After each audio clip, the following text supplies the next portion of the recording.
In mid-June, at the height of summer, the low hill beside the North Tower was surprisingly cool. The sky was a deep, clear aquamarine, where it met the horizon, the green of the treetops and the blue of the sky separated like two rich bands of color in a painting. Squirrels darted along the branches of the Scotch pines, carrying pine cones back and forth, then pausing to cling to limbs and peer down with bright black eyes at the young couple beneath the shade. No exams to worry about, no urgent news to check, just a floral cloth spread on the grass, a platter of iced fruit and snacks, and a little transfiguration to coax a tree root into a comfortable wicker chair. The world felt soft and easy. Compared to the shore of the Black Lake, this spot was private and peaceful. They didn't have to worry about anyone yelling at the giant squid or some student who'd lose control of a broomstick and fall into the water. "That's all Professor Babbling wanted me to tell you," Hermione said, having finished her exams.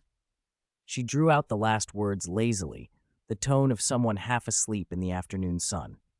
"They haven't decided the exact job yet. A written offer will come after graduation next year. The Egypt Alchemical Research Center noticed you because of Weasley's Wizard Wheezes, and Beauxbaton's Board of Governors helped make the decision. Do you think they know about your connection to Nicholas Flamel? Whether they know or not doesn't really matter." Loren's voice was even and dreamy. His eyes were half closed. The cool hush of the pines made it easy to relax. "Do you think this is Madame Maxime's doing?" "I don't know." "Then do you want to go to Egypt to study alchemy after graduation?" "Not right now." "Why? Because someone wants me to be her colleague, go to work and come home with her." "My wishes shouldn't be constraints on you, nor should they be the standard for your career choices, Loren. You should choose something you truly love, something you want to do for yourself." Hermione sat up, brows knitting as she stared at him. "After graduation, I want to stay home and be idle, but Bates won't agree, will he?" "I don't agree either," Loren said. Hermione glared at him. He only shook his head and popped a strawberry into his mouth. These strawberries, with their mix of sweet and tart and even some bruised skin, tasted far better than the artificially perfect ones the Elder Wand could make. "Feels like graduation is right around the corner, doesn't it? 6th year's already done, and I've got my apparition license. Do you remember the first time we tried apparition, when Professor McGonagall took us to buy new school supplies? You bawled and asked, snot bubbles and all, if the school taught that." At the mention of those snot bubbles, Hermione's expression flickered with nostalgia for a moment before outrage crept back in. "When did I cry snot bubbles?" 1991, August. Cuff. Seeing Hermione clench her fists, Loren sensibly changed the subject. "The end-of-year feast is in 3 days, then vacation.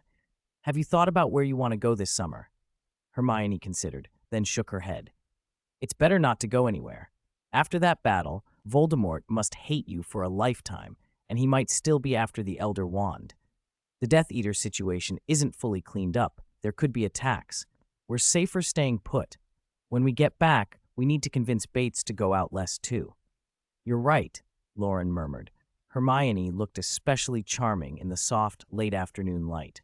With exams over and the term effectively finished, she traded her robes for a short-sleeved silk blouse that flowed around her and a light floral skirt. She sat with her knees hugged to her chest on the wicker chair, the pale curve of her calves showing, chin resting on her knees, head tilted slightly. Her bright eyes didn't blink. "Have I ever told you you look very good in a skirt?" he asked. Hermione pursed her lips and shifted her gaze. "Maybe you're just used to robes. This seems new." "Is that so?" Loren thought a moment, then added, "Have I ever told you you look very good in your usual clothes too?" Hermione didn't answer. She felt the heat of his gaze on her skin, a faint, pleasant prickling. At first it was only warming, then it grew more insistent, like summer sunlight gathering strength. A shy flush spread through her. The leaves above them rustled. A squirrel peeked through the branches, clapped its paws over its face, then parted them to peer, its tiny eyes bright and unblinking. Down by the Black Lake, laughter rolled on. The giant squid's tentacles had surfaced and drawn a crowd of younger students. With a sudden slap, the tentacles dived, sending up a spray that drenched a dozen curious onlookers. The squid made a strange, pleased noise and sank again, its limbs trailing ripples across the water. Screams and laughter mixed, carefree, light, the sound of children relieved of worry. The final exams were done. There was no coursework hanging over anyone, no immediate threat from Death Eaters. The little wizards hadn't been this relaxed in a long while. Harry had pulled Ginny under a beech tree, trying to teach her some legilimency techniques. They practiced, but progress was slow. Every time they met eyes to try to read one another, memories from their dates surfaced unbidden, and the mood turned awkward. Neither could focus. They were meant to hold each other's gaze, but both kept looking down. After one more glance away, Ginny reached forward, grabbed Harry by the collar, and pulled him close as if to prove what she'd seen. Satisfied, she let him go and sighed. "We can't keep practicing. It's a waste of time." "It's not entirely useless," Harry said softly. "Then let's go find somewhere to date." Ginny rolled her eyes. "You should practice with Ron instead. At least when you two stare at each other, you won't involuntarily," she faltered. "You're sure you won't, right?" "Of course not." Harry's eyes opened wide in indignant hurt. "If you don't, you don't. Why do you have to get so worked up?" Ginny muttered to herself, stood, and brushed dust from her knees. "Come on, the sun's almost set. Hagrid's waiting." 722. The Acromantula is not a heartless creature. Look at Hagrid's hut closely. Doesn't the layout remind you of the trophy room? No, it doesn't. Do you know how big the trophy room is? No, and we don't want to know. It used to be smaller than Hagrid's hut. Later, they knocked down some partitions and joined several rooms to make the trophy room as it is now. Do you know why they had to expand it? To display the Quidditch champion silver cups. Over the centuries, hundreds of silver cups have ended up at Hogwarts, proof of honor. Ron's eyebrows shot up with pride. He turned to Harry and Ginny, gave a conspiratorial wink, and went on. "Remember Professor McGonagall's photo from when she was a student? Remember Harry's dad's trophy? Our trophies will be there too. Years from now, when our children are at Hogwarts and get detention cleaning the trophy room, they'll see our names on the cups." Harry blinked. "Why are you so sure our children will get detention?" Ron paused as if weighing the answer, then shrugged seriously. "Why wouldn't they?" Harry had to inhale sharply. He found himself oddly agreeing. "Do you realize what that implies?" Ron drained his water and declared, "I'll be captain. I'm first in line." Ginny sat beside them with an expression that didn't change, her eyes unreadable. If Hagrid hadn't told her not to intervene, she wouldn't be sitting here listening to these two idiots. She let out a silent sigh. Even legilimency wouldn't have pried that one open. Why aren't Hermione and Loren here yet? The sun slid toward the horizon, painting the path to the Forbidden Forest with a warm afterglow. Hermione walked shoulder to shoulder with Loren, the sunset lighting her eyes, lips pressed together as she let her thoughts drift. Exams were over for everyone. Summer homework hadn't even been set. Professors were letting students breathe, and so there was suddenly more time for dating. Quiet walks in cool wooded glades on top of empty towers. Places far from the crowds, secluded and uninterrupted. That seclusion was both blessing and danger. When couples had privacy, kissing became ordinary. At first, a light, fleeting brush like a dragonfly skimming the surface of a pond, waiting for ripples to spread. Even remembering it now felt wonderful. But as time went on, the desire to be closer inevitably grew. Hermione could feel the change in herself. As she'd written to her mother at the beginning of the relationship, she didn't reject the feeling.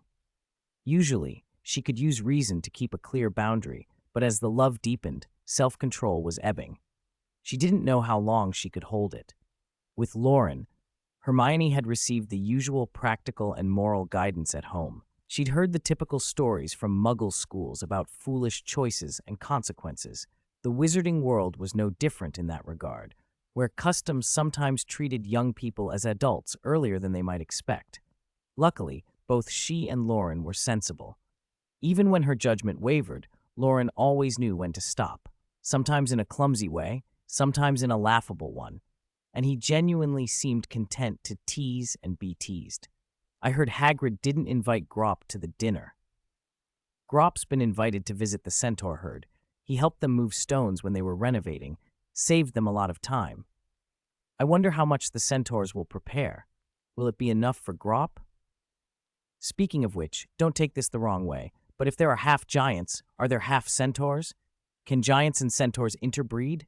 What about giants and goblins? Hermione walked quietly beside him, letting him ramble, answering the occasional silly question. The path to the Forbidden Forest was as ordinary as any other. Compared to the thousands of sunsets she'd seen and the countless more she would see, tonight's wasn't extraordinary. Still, she knew she would remember this glow for a long time. Closer to the forest, before they even saw Hagrid's hut, Fang's enthusiastic barks announced them. The boarhound scurried along their legs on his short, eager feet. Ginny, trailing behind, looked relieved to be there. Hermione, Loren, thank Merlin you're here. Classes are over already, Ginny. Why are you so wound up? Believe me, those two are worse than Professor Binns. Were they practicing legilimency by staring into each other's eyes? I'd rather they stared into each other's eyes if it'd get them to shut up. At least legilimency wouldn't cram rubbish conversations into my head. Loren glanced at Ron and Harry, still lost in discussion about cups, shook his head, and made for Hagrid, who was busy with dinner. Good thing he didn't say the utterly foolish things in front of girls. Evening, Hagrid. Evening, Loren. Hagrid greeted with a chuckle, sitting on a tree stump and sorting through a pile of pumpkins with his enormous flap-like hands. He picked carefully, looking left and right, before finally choosing one. Loren watched and remembered something about the pumpkin patch. Hagrid, Aragog's buried under the pumpkin patch, isn't he? Hagrid paused, then lowered his voice.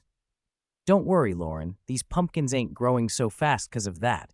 It's 'cause I've been growing a new strain I got from a drunk traveler down at the Pig's Head. Then where did you plant them? Loren asked. Hagrid hesitated for a moment, next to Aragog's grave. Oh, Loren nodded. His expression was thoughtful.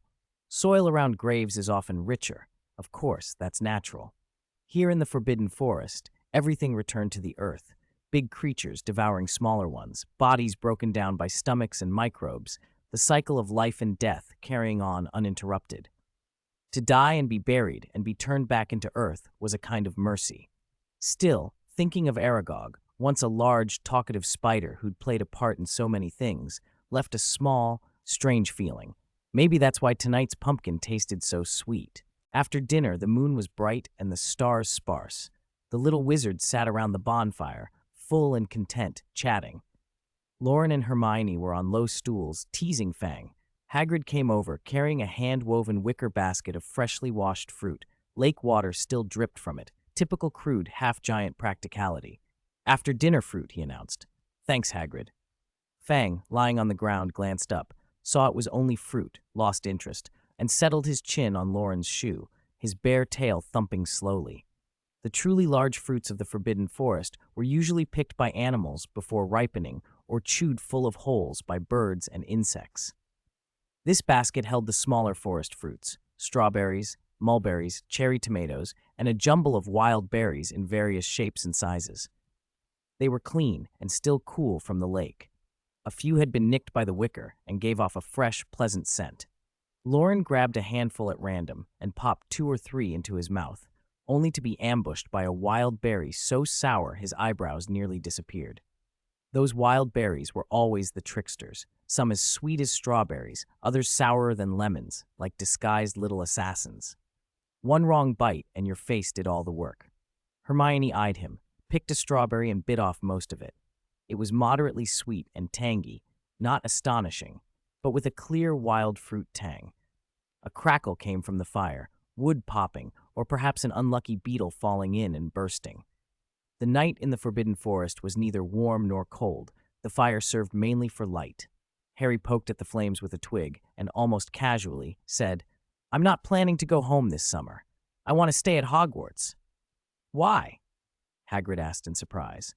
Going back to Privet Drive will only worry the Dursleys, and with you-know-who and the Death Eaters being so unpredictable, you could end up putting them in danger. Harry stared at the flames, deceptively calm.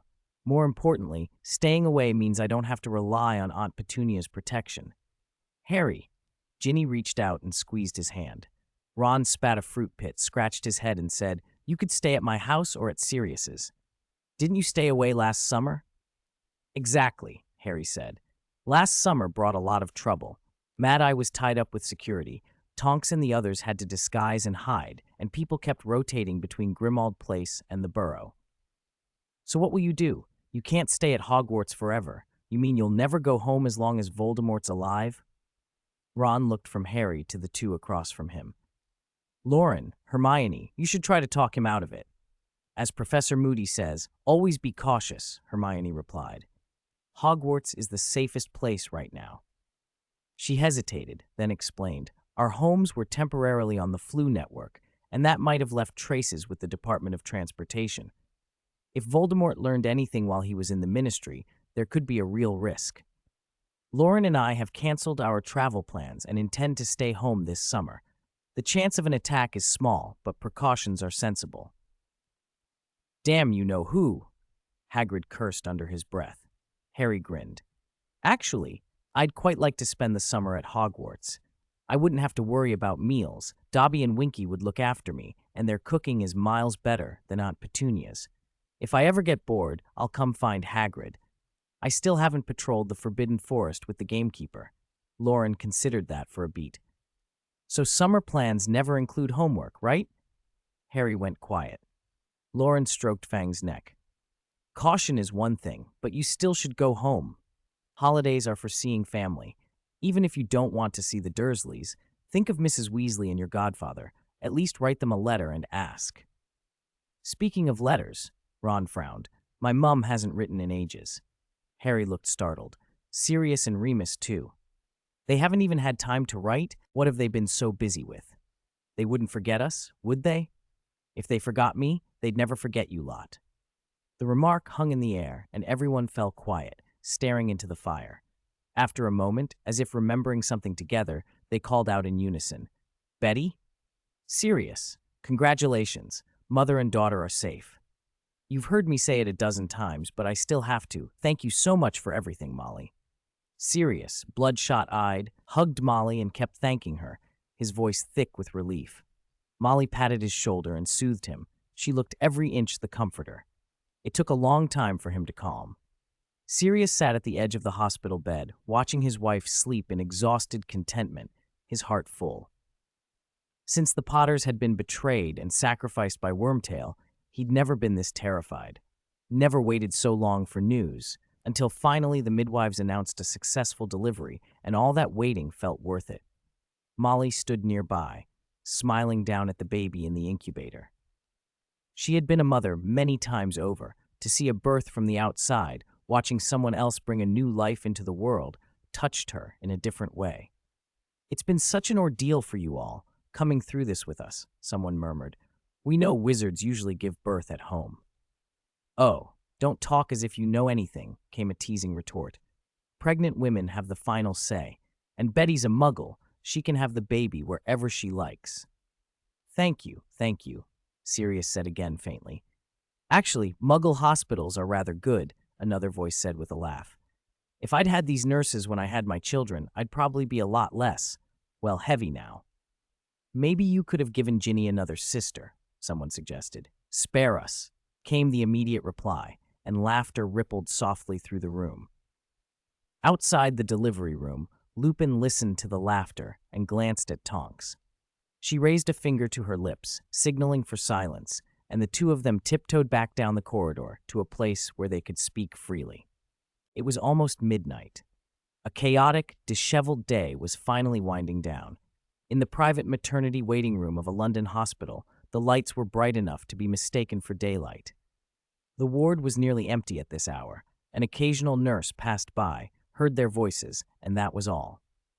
A thin, almost imperceptible veil of magic made the two of them blend into the background, furniture with soft murmurs rather than people, so the staff paid them little heed.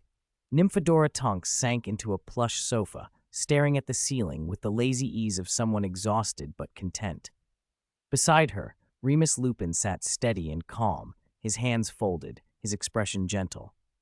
Tonks had gone to wizarding school since she was a child, but with a Muggle-born father, she knew something of the Muggle world. This was, in fact, her first time inside a hospital.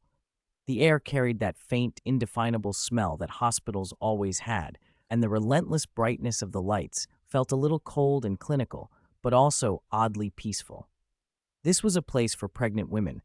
Tonks had watched women with swollen bellies hobble slowly past, supported by nurses and embraced by families, smiling with quiet happiness.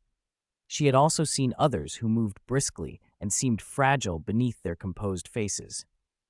For wizards, childbirth could be simple things: an expert flick of a wand, an ordinary fourth-year transfiguration exercise, the delicate work of human transfiguration, or even the use of essences of murtlap.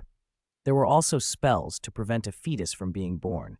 Such magic had been obscure for a long time, classified under the dark arts until a few decades ago, when it was re-examined and reclassified as a healing spell. Tonks had thought of all that idly, the way you think of trivia when you wait. Finally, breath, she said at last, letting out a long sigh. When Betty was pregnant, Tonks began, turning to Remus. The Order didn't like holding meetings at Grimmauld Place. It was the old black family home, but we requisitioned it as a base. Really awkward when the lady of the house has to go back to her own home to rest. So even without Sirius saying anything, everyone cut down on meetings. We tried to exchange information outside as much as possible. When things were urgent, Moody would round everyone up at the Leaky Cauldron, Remus added. He could refill his flask, and old Tom would put up with us. The funniest was Halloween, Tonks laughed. So many people saw that spell, and even though Grimmauld Place was closest, we still met at the Leaky Cauldron. Then Dumbledore's message came through, and it was too urgent to keep us there, too risky, so we had to move back to Grimmauld Place. Remus listened with that mild, private smile that always softened his face. Tonks threaded a stray strand of hair between her fingers, and, as was her habit, changed its color with a lazy flick. Joyful pink blossomed through the curl like spilled paint. Remus watched the pink spread, then looked up at Tonks. "Wake up," he said gently. "You graduated years ago. Aurors at the Ministry don't get summers off." "I know," she protested, giving him a mock resentful look. "I'm just going to use the vacation days I've been hoarding. It's only 2 weeks. I'll tell myself it's a summer holiday, barely." "You were going to save them for later, for when Voldemort is finally defeated," he said. "I think the Ministry will give us a holiday then," Tonks said dreamily. Minister Bagnold once said, "We must uphold our inalienable right to celebrate." That statement led to hundreds of statute of secrecy breaches, Remus muttered. "People still criticize her for it. You remember that." "Right," Tonks deflated like a balloon. "So there won't be a holiday when Voldemort falls, then? Do you think Scrimgeour would sign a day off?" Remus asked. "He's a workaholic," Tonks said, nestling further into the sofa. "He'd probably expect us to work overtime. I'll just keep saving my leave. Maybe it'll connect with Easter or Christmas, and I can finally have a proper holiday." Remus chuckled. Tonks had that way of lifting the air around her. Even the war and worry felt a little lighter when she was near. "When do you think Dumbledore will finish this?" she asked, voice small. "I don't know," Tonks said, "but I don't think it will be long." Tonks's face grew serious. "If this really goes to war again, will Sirius fight? He's just become a father. Betty needs him. The baby needs him. He shouldn't be out there." "The Sirius I know will," Remus said quietly. "James and Lily were killed by Voldemort. Regulus died over a Horcrux. He won't abandon the chance for revenge, even if it risks his life. But Betty, because he has a child, he'll be even sharper in his purpose," Remus said. "There'll be no room for regret." "No regrets," Tonks echoed, chewing on the words as if tasting them in the dark. Her eyes were fixed on the ceiling light, thinking of that Halloween in the park, the Dementor's hooded face and the cold touch of death, the spell that had exploded over them. "We might be in danger, too. We could end up like the Potters. She stopped, then sat up and turned to him, suddenly serious. "We should live so we have no regrets." Remus tried to look away, but Tonks's eyes caught him in some quiet spell of their own. "We've talked about this," he began. "I'm too old, not handsome, not strong enough." "You think I care about that?" Tonks snapped, then softened. She met his gaze, pulled out her wand, and gave it a quick, sure flick. Expecto Patronum. A stream of silver mist burst from the tip of her wand, weaving and gathering like spun silk until it condensed into a lithe silver wolf, quick, calm, and somehow as gentleness-wrought as Remus himself. "Still the same," she murmured. "Always," he answered. There was something Remus still wanted to say. a hesitation on his lips that the hospital lights and tiredness could not hide. Before he could finish, Tonks leaned in. Her hand touched his cheek, warm and soft. It closed the space his words tried to fill. She kissed him. For a moment, the world reduced to that close, fierce thing between them. On the floor, the silver wolf landed, gave a small, bright shake, then bounded to the window. It leapt into the night and vanished, trailing a streak of silver across the London sky. It was the third Friday of June, the day before the summer solstice. The sky deepened to indigo, and a full moon rose above the humping willow. The great hall of Hogwarts glowed with a warm, golden light as the students who had been wandering outside drifted back in. Thousands of candles floated beneath the enchanted ceiling, their brilliance outrivaling the stars and moon. Tonight was the long-awaited end-of-year feast. Gryffindor had taken the house cup, so the banners and decorations remained unchanged. The students from the other houses looked a little numb about it. The house elves in the kitchens had pulled out all the stops and laid out a lavish feast for everyone. Food was unlimited in both time and quantity. Some students, and even the odd professor, planned to skip savory courses and eat their fill of desserts instead. Loren, not given to excess or a particular sweet tooth, planned his meal with military precision. 1/3 savory, steaks and pies, 1/3 main courses, and the final third devoted to desserts like cheesecake and ice cream pudding. It felt like a balanced, reasonable approach. Some of the more exuberant students wandered the tables with goblets, pretending to be adults and clinking cups. The drinks were mostly juice and soda. The strongest tipple on offer was butterbeer. The Gryffindors felt a little let down. When Fred and George had still been at school, there had often been more daring concoctions about, though no one really dared drink them. By 8 o'clock, the hall buzzed. Plates were cleared and refilled, laughter rose in waves, and goblets chimed. Nearly headless Nick sat apart with his head tilted, looking troubled and sighing. There was a ghostly theater performance that evening, usually a dreary affair arranged by Sir Nicholas, a tragic tale of some unfortunate court wizard. But this year, Myrtle had taken it on. Whether she had help was a mystery, but she had turned her own haunting of Olive Hornby into a comedy, adding jokes, softening the ending, and even making it a little instructive. Professor McGonagall, mindful of the festive mood, had given Myrtle the stage.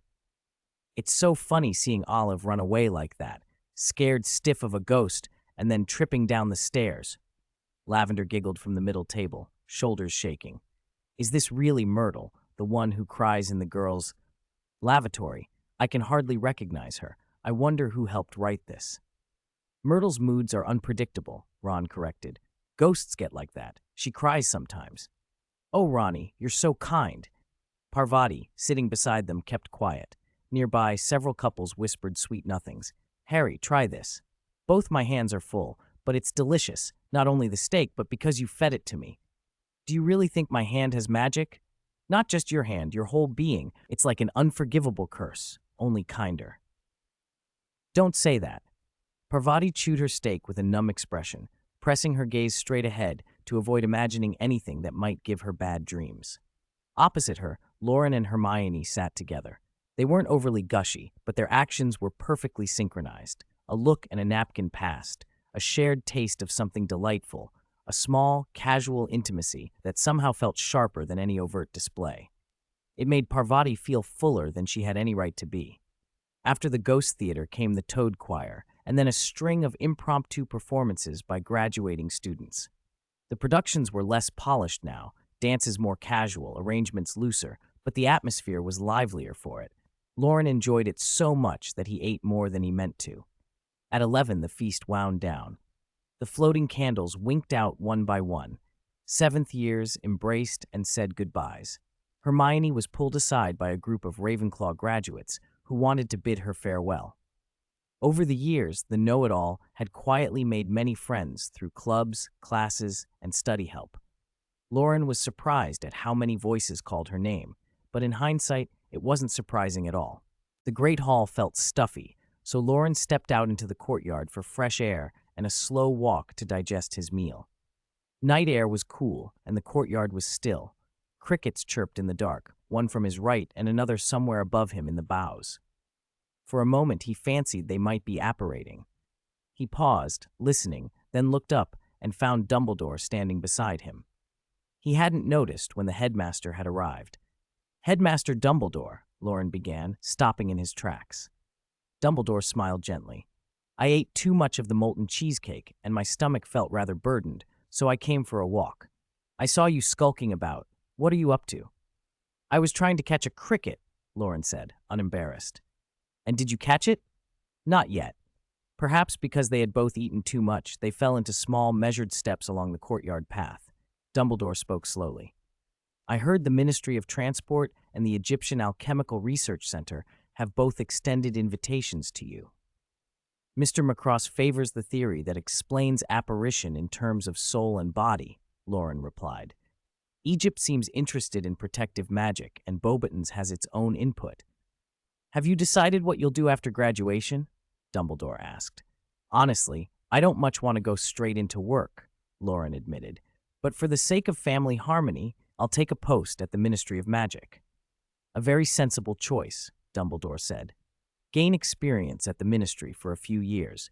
If you ever want to settle into teaching, you could return. Professor McGonagall would be delighted to have you as an assistant in Transfiguration. Meals and lodging included, double weekends off, and 2 holidays a year. Sounds tempting," Loren said wryly. "And staff get discounts in Hogsmeade," Dumbledore added with a twinkle. "But teaching is exhausting," Loren said. "I heard Professor McGonagall once taught 8 classes in a day at her busiest." "It's not so relentless since the teaching reform," Dumbledore replied. He didn't press further. Students always thought graduation and the world beyond lay far off. Yet it arrived in the blink of an eye and left them unprepared. 726. The Taste of Home. "When are you leaving for Ilvermorny?" "Tomorrow, I suppose." "So soon?" "Severus and Egilbert have been urging me. It's best not to keep them waiting." "Do you feel ready?" "Not yet." Loren kicked a branch, watching it fall into the grass and disappear. "Be careful when you go to Ilvermorny. Here, take a nut." He handed over a modified copper coin. "If you run into Lord Voldemort and can't handle him, contact me. It's a long way, but with my current skill, I should be able to get there quickly." "I will." Dumbledore smiled and turned the coin over in his hand as if examining an unfamiliar trinket. An old wizard who knew his way around alchemy, he understood at a glance how the communicator worked, even the bits that borrowed Muggle ideas. He seemed genuinely interested. Loren showed him how to use it, answering the principal's soft questions while crickets chirped in the distance. The summer night felt unusually quiet. Dumbledore was a good man. His life shouldn't be confined to the high tower of Hogwarts. 100 years could not be reclaimed, but Loren hoped that after retirement, Dumbledore would travel in peace instead of spending his days worrying about Horcruxes. They walked the courtyard path looking for the source of the cricket's song, but found instead a few frogs in a shallow pond, only their heads above water, croaking loudly. When Loren and the others approached, the frogs stopped and stared, dark eyes untroubled by the presence of people. "Do you know Harry's staying at school?" Loren asked. "He told me," Dumbledore replied. "You agreed with him?" "Sirius's daughter was born. He should see her, but he worries about bringing danger. The burrow is complicated.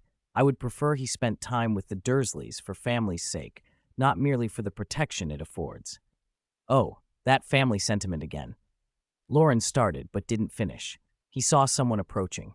Hermione came up the path in a slightly loose wizard's robe chosen for the end-of-year feast. White shirt, Gryffindor tie, hair a little untidy, a gentle smile on her face. She hurried over and stopped at Loren's side. "Professor Dumbledore, good evening." "Good evening," Dumbledore replied. They exchanged the brief politenesses of the evening and then said goodbye.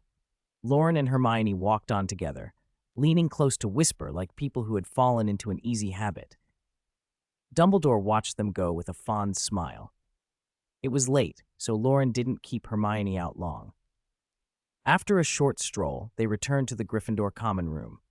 Several people who didn't want to sleep were gathered in quiet clusters. The Quidditch team sat together. Members from the previous year, with Katie Bell among them, were leaving or had already graduated, and the mood had a touch of melancholy. Loren and Hermione left them undisturbed, said goodnight at the bottom of the stairs, and climbed to the dormitory.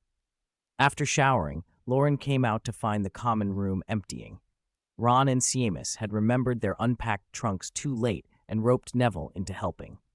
Harry sat alone on a chair, eyes reddened and distant, staring at a single burning candle. Loren sat down beside him. "Your godfather's daughter was born. Aren't you going back to see her?" Loren asked. Harry blinked, focused, and shook his head. "Dumbledore tried to persuade me, but I've made my choice. Sirius and the others need a stable environment right now. If I go back, Mad-Eye Moody will bring guards, and they'll lose their peace." "All right, I won't try to change your mind," Loren said, spreading his hands. "But what about Mrs. Weasley? She'll be at King's Cross. If she finds out her favorite son stayed at school, do you think she might come to Hogwarts and take you home?" Ron, stuffing the last of his things into a trunk, rolled his eyes and scratched his head. The idea of Mrs. Weasley charging off to Hogwarts was alarming. Harry considered it, then his expression hardened. "I'll tell her I have a reason to stay. I'm not just hiding at Hogwarts for safety. I need to practice legilimency properly. I want to find the last Horcrux Voldemort hid as quickly as I can." "You can't practice away from school." "I can, but I'm more focused here. And if you're alone—" "Who said I'm alone? Dobby, Winky, Grop, and Hagrid will be around. House elves could take me to the Burrow and to Grimmauld Place for visits. With 2 giants helping me practice legilimency, I'll improve faster." "That makes them sound simple to read," Loren said dryly. Harry picked up his teacup and took a slow sip, neither confirming nor denying the implication. The feast had ended late. Between the walk back, the shower, and the lingering conversations, the other boys had already gone to bed. Ron finally finished packing, blew out his candle, and dragged the covers up. Midnight had come and gone. The dormitories hummed, but no one slept. Harry tossed and turned. He rolled toward Loren and whispered, voice urgent and low. "Loren, remember that night I tried legilimency on you and ended up in my own memories?" "So?" "I've been practicing legilimency a long time, but I still can't find that passage, the one that links my mind to Voldemort's. I don't even know how to search my own mind, except for that night." He sat up and leaned against the headboard. "If I could get into my own mind like that night, maybe I could find the passage." "So?" Loren yawned. "It's a mirror," Loren said. "Thought you'd have worked it out. Legilimency uses the gaze as a medium. When you look into a mirror, you receive your own gaze. It's basically legilimency on yourself." "Mirror," Harry murmured, and his eyes flicked to the large, ornate mirror of Erised standing against the wall, its carvings draped beneath a black cloth. The next morning, Loren and Hermione had a light breakfast in the Great Hall and waited. At 10:30, the Hogwarts Express arrived at the station, and pupils began boarding with trunks and owl cages. Harry came out to see them off, hands empty but clasping Ginny's arm and being affectionate, sending Ron into exaggerated disgust. Loren, dragging an empty trunk and Hermione's case, asked a nearby classmate, "Plans for the summer?" "The first week I'll be Mummy's precious Ronnie. The second week I'll be an alien in the house. The third, I'll be her enemy." Ron shrugged with a very British blend of self-awareness and fatalism. "Ottery St. Catchpole. Luna and I might visit. I'll be staying with her for a while." Rolf Scamander pressed his pocket to hide his Bowtruckle's little mantis-like head. "I hope Mr. Lovegood won't mind." "Why?" Hermione asked, surprised. "Dumbledore invited Newt to Ilvermorny to take a look. More tests, precautionary measures. You know, for that thing," Rolf said, and then stopped, embarrassed by how little he could say. Loren glanced at the Bowtruckle, which seemed to have grown a little, and nodded. Inviting Newt Scamander made sense. The remaining Horcrux might be a living thing, and Newt's expertise with magical creatures and plants could be invaluable. In any case, it gave Rolf a reason to stay with the Lovegoods and not feel he'd been slighted. Luna hummed happily, and Loren smiled at her contentment. Young couples in the first flush of love indulged in staying over and repeating small rituals. It was harmless and sweet. "What about you, Neville?" Loren asked the serious boy, who often looked like he carried the weight of a whole herbology class on his shoulders. "Have your parents heard anything? What will the ministry be doing this summer?" "The Aurors." "Nothing in the letters," Neville said. "I'll ask them when I get home." "Let us know." They all made it to Hogsmeade Station, dragged trunks onto the train, and found a compartment. Loren opened the window and waved to Harry on the platform. "We're off. Study hard. If you get the chance, come visit.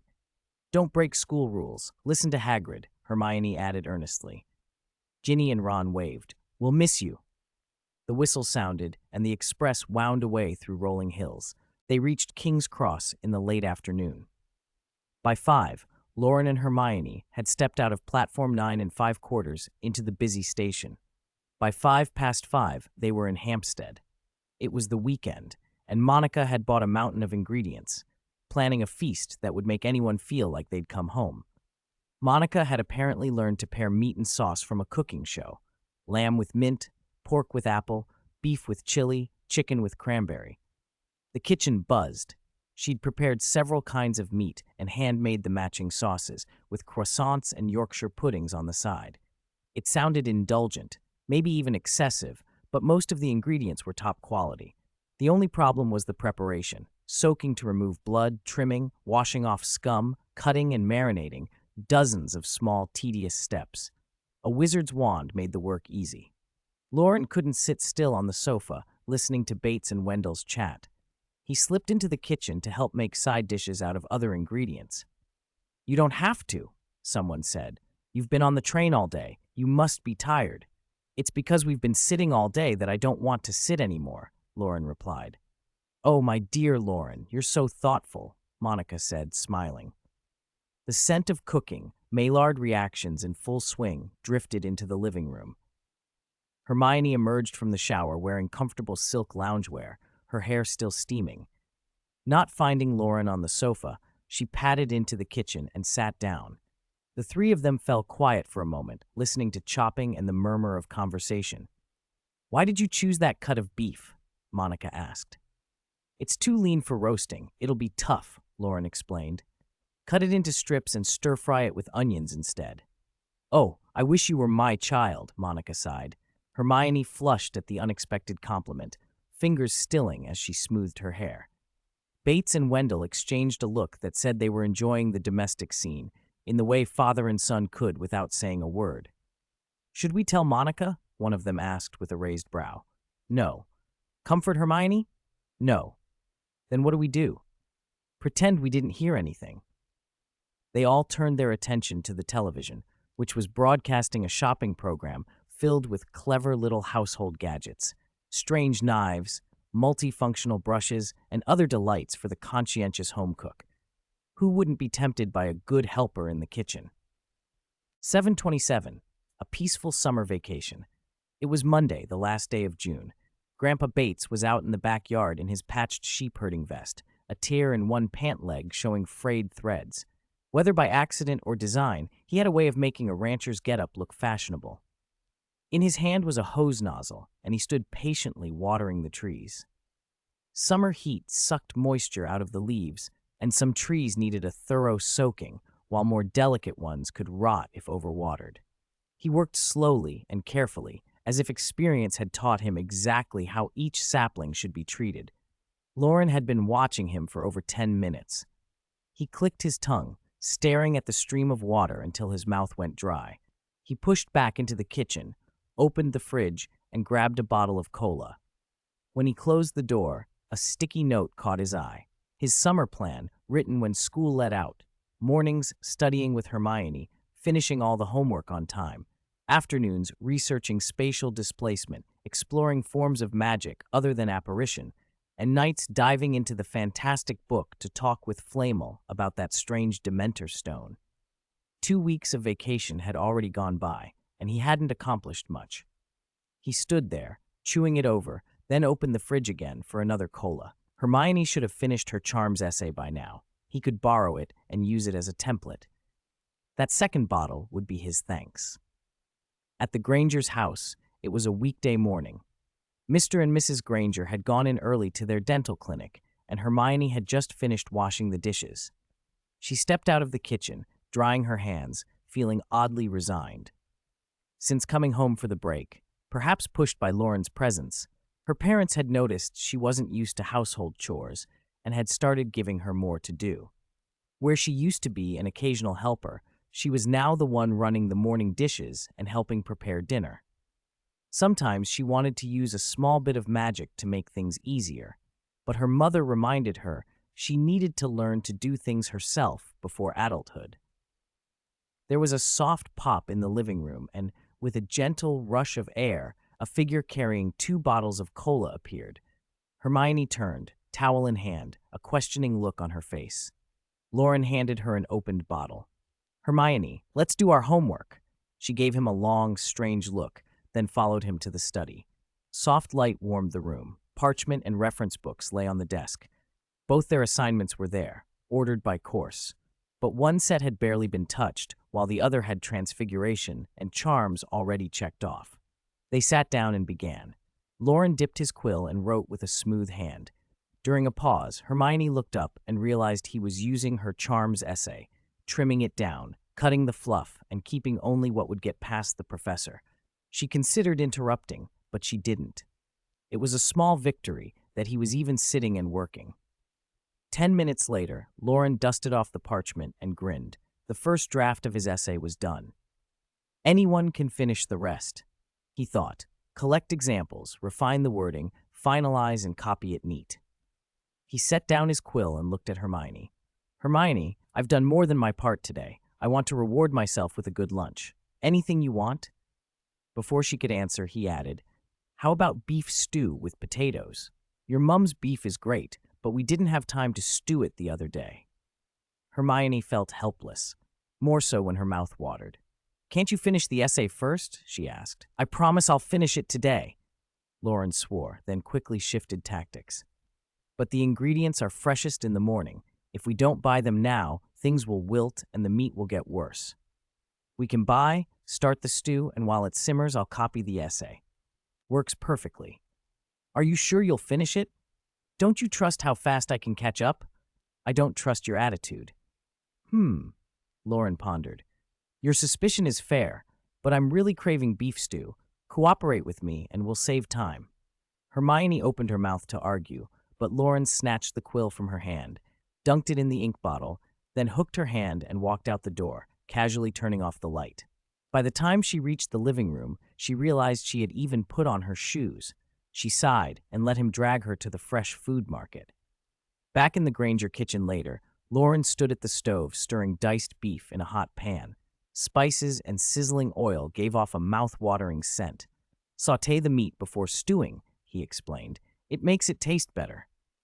"Why dry the meat after soaking out the blood if you're going to add water later?" Hermione asked. "You have to sauté it dry. No water when you sauté." "Why not put the potatoes in with the meat? Potatoes cook quickly and will fall apart if you stew them too long.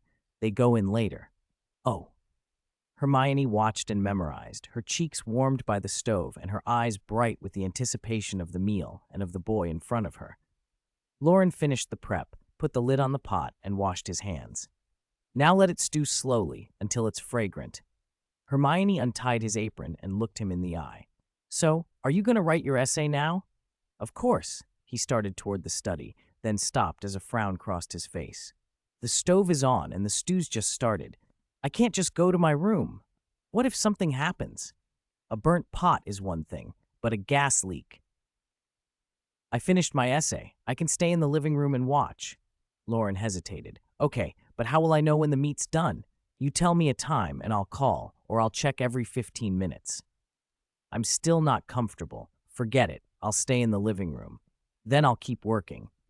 "No, you doing homework alone will make me uneasy. Watch TV with me." Hermione rolled her eyes but let him. It had been like this for 2 weeks. He kept inventing reasons to interrupt both his and her study plans, and they'd end up watching movies, talking, or playing games. That was why she'd only finished Transfiguration and Charms by catching up after dinner. Still, she didn't dislike being together. She quietly enjoyed it. The TV hummed on, and Loren slipped his arm around her shoulders. She leaned her head on his, and they sank into the sofa. The revision of the first draft took longer than Loren expected. On July 3rd, he knocked on Hermione's study door again and spent nearly an hour finding examples, cutting and revising, then copying the final version. The Charms essay was done, but Hermione's defense against the dark arts paper wasn't finished. She was a perfectionist, and it took her longer. Loren's studying quota for the day was used up, and he didn't want to start a new essay. Besides, there was no model from Professor Granger to frame it around. He glanced at the clock. Just past 10 in the morning, 2 hours before lunch. Last night's meal plan had already decided today's menu. Pasta and salad, both quick, so he had time. He opened his textbook to Professor Bagshot's assignment, read the recommended bibliography, Appendix 17, and analyze the magical creatures that might appear in a swamp jungle environment and how to deal with them. He flipped through the book list and found a series of titles that sounded dry even at first glance. Loren sighed, rubbed his temples, and began to study the literature. Hermione watched him with a small smile. If he did enough groundwork, he wouldn't find an excuse to stop. "Hermione, it's been 2 weeks since vacation started," Loren said. "Do you think Headmaster Dumbledore and Professor Snape found anything during their visit?" "I don't know," she said, thoughtful. "I'll ask around." Loren took out his communicator and, because Professor Snape had gone to Ilvermorny earlier, he messaged him first. "Loren, Professor, how is the snake tree? Any sign of a living Horcrux?" A half-minute passed with no reply. Loren tried Dumbledore. While waiting, he idly sketched improvements to his communicator, copy-paste and long press to forward, imagining collaborating with Weasley's Wizard Wheezes for 2 upgrades a year apart, prices steady. Just as he was daydreaming, the principal answered. "Dumbledore, we have confirmed the snake tree is not a Horcrux. There are no traces of soul fragments. However, the tree is in decline. There are fewer new shoots this year, the leaves are sparser and yellowing, and some fall prematurely.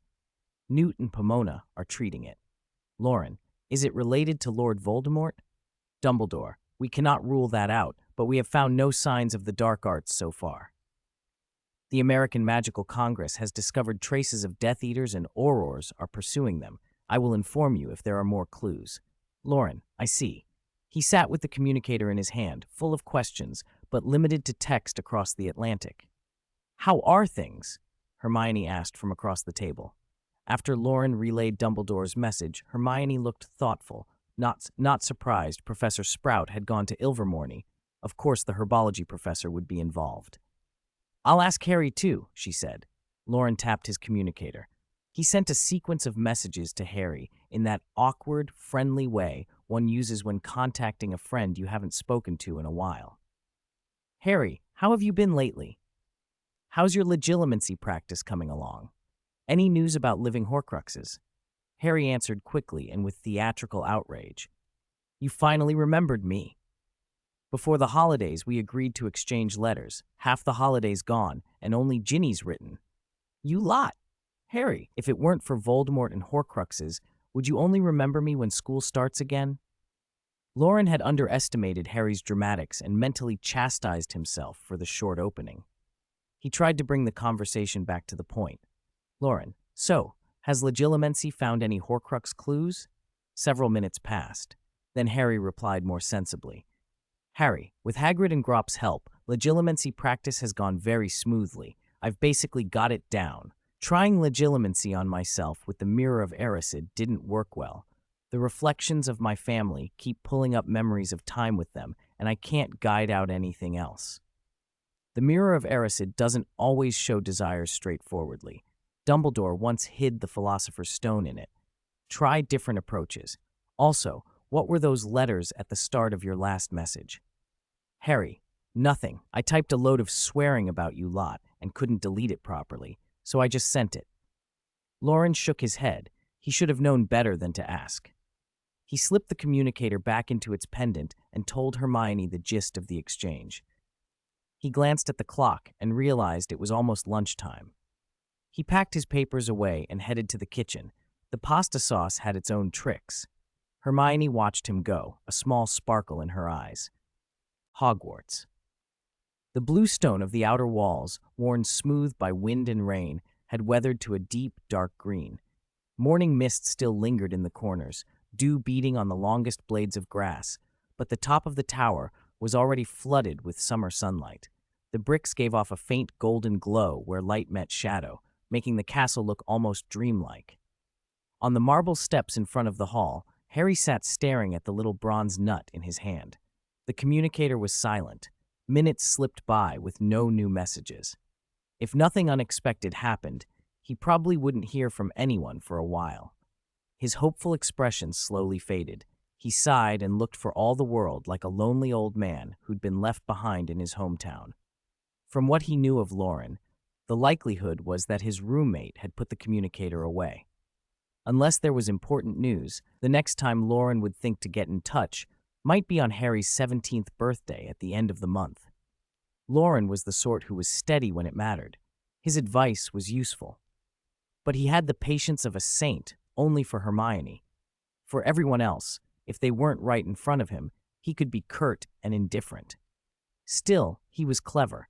No matter how brusque he was over a device or a letter, he always managed to smooth things over in person and leave the other person disarmed. Harry muttered to himself and vowed to give him a stern talking to the next time they met.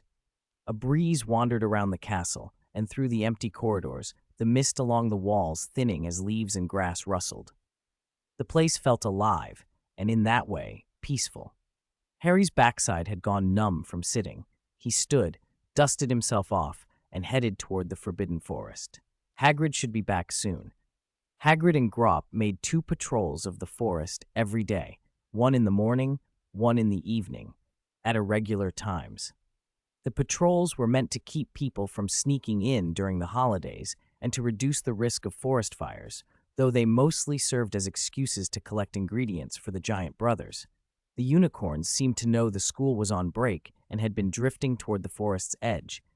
The centaurs, too, had been busy. On the last waning moon, Firenze had brought a few foals to divine on the grounds, lighting bonfires of some strange dried grass that produced curling smoke.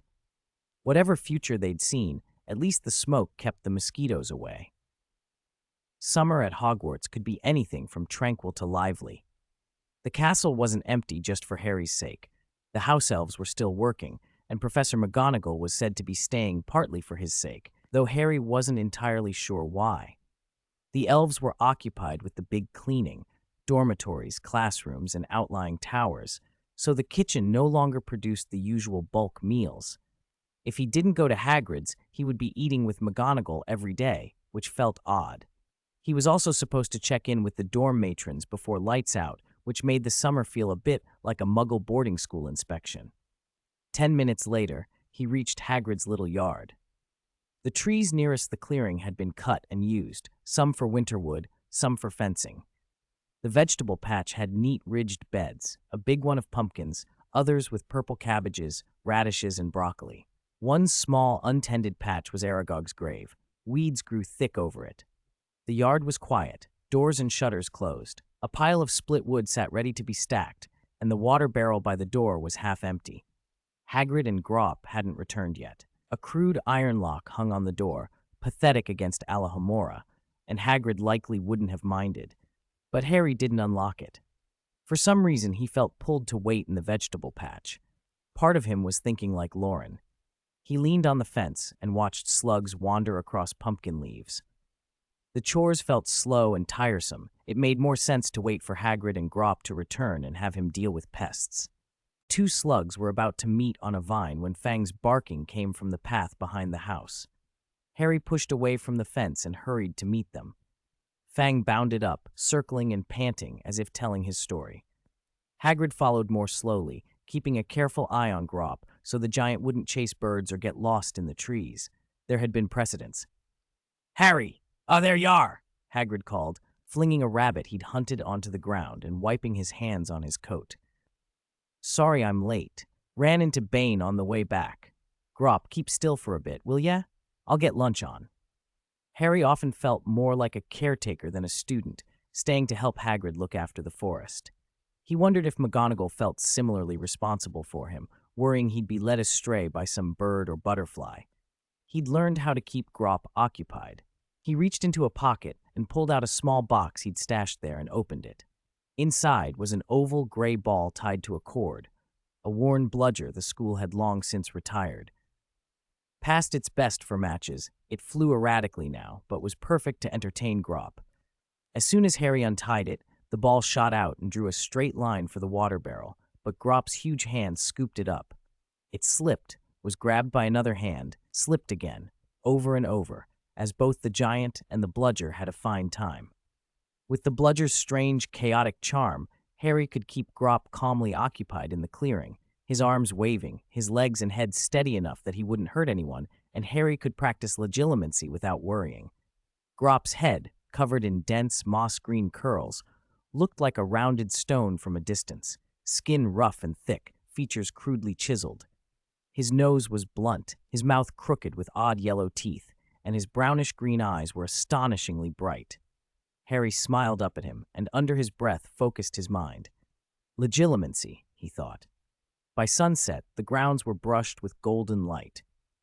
Returning to the castle, Harry passed the entrance to the great hall and almost collided with a familiar figure, Dobby the house elf. The elf chattered excitedly. Dobby went far, sir. Wizards there didn't understand Dobby's gestures. Everything was so expensive. Dobby spent all his savings and came back. Welcome back, Dobby, Harry said. Didn't know you'd gone anywhere. Dobby doesn't know the names, sir, Dobby said earnestly. But Dobby glad to be back. House elves in the kitchen were scared of Dobby, sir. They think Dobby bad.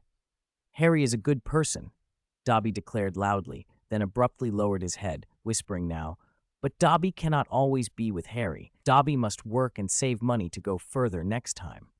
Harry paused. Dobby's hopes and anxieties were, to him, nothing new. He'd had a problem with meals lately, and an idea hit him. How would you like to work for me, Dobby? He asked. Dobby blinked indignantly. Dobby already works for you, sir. Dobby is paid by Professor Dumbledore.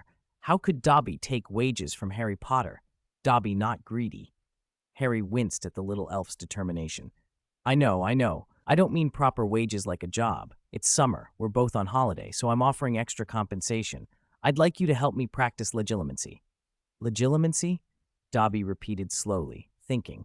He seemed to remember someone mentioning words like privacy and respect, things that, in his mind, a free elf deserved. If it's for Harry, Dobby will serve Harry, even without wages. This isn't about wage, Harry said carefully. Legilimency can feel like an invasion of privacy. I want to compensate you for that. Dobby wrinkled his nose in thought. Dobby will go ask the kitchen tonight. Dobby will tell the others. Then Dobby can answer you tomorrow. Okay, Harry said, smiling. He walked on up to the dorm matron to sign in, and then to the empty dormitory. The sky outside hadn't fully darkened yet. He washed and out of habit took out the nut, his communicator, again. There was a message from Loren. Several long passages on legilimency techniques. The lines blurred as Harry read. Whoever had typed that much must have spent quite some time. He felt something warm at the center of his chest. Loren was busy this summer, but had still taken the time to write instructions. He still cared about their roommate friendship. The thought stopped Harry from berating him. Careful with Loren's notes in his head, Harry set himself up for tonight's work. He drew back the curtain over the mirror of Erised, took off his glasses, and looked into his own reflected face. He cast his attention inward. Something cold and fragile rose up, a film of ice like the first thin sheet over a winter pond. He pressed, convinced it would break, and slipped through into a deeper place. He tried to exclude memories of family reunions and anything that wasn't connected to Lord Voldemort, but the attempt was vague and broad. Instead of precisely filtering, his mind dredged up disorganized fragments. Dursley memories like tossed pebbles, bright but trivial Quidditch flashes, 100 small moments that made him feel oddly content just to watch. The process of legilimency felt like browsing a pensieve from both sides at once.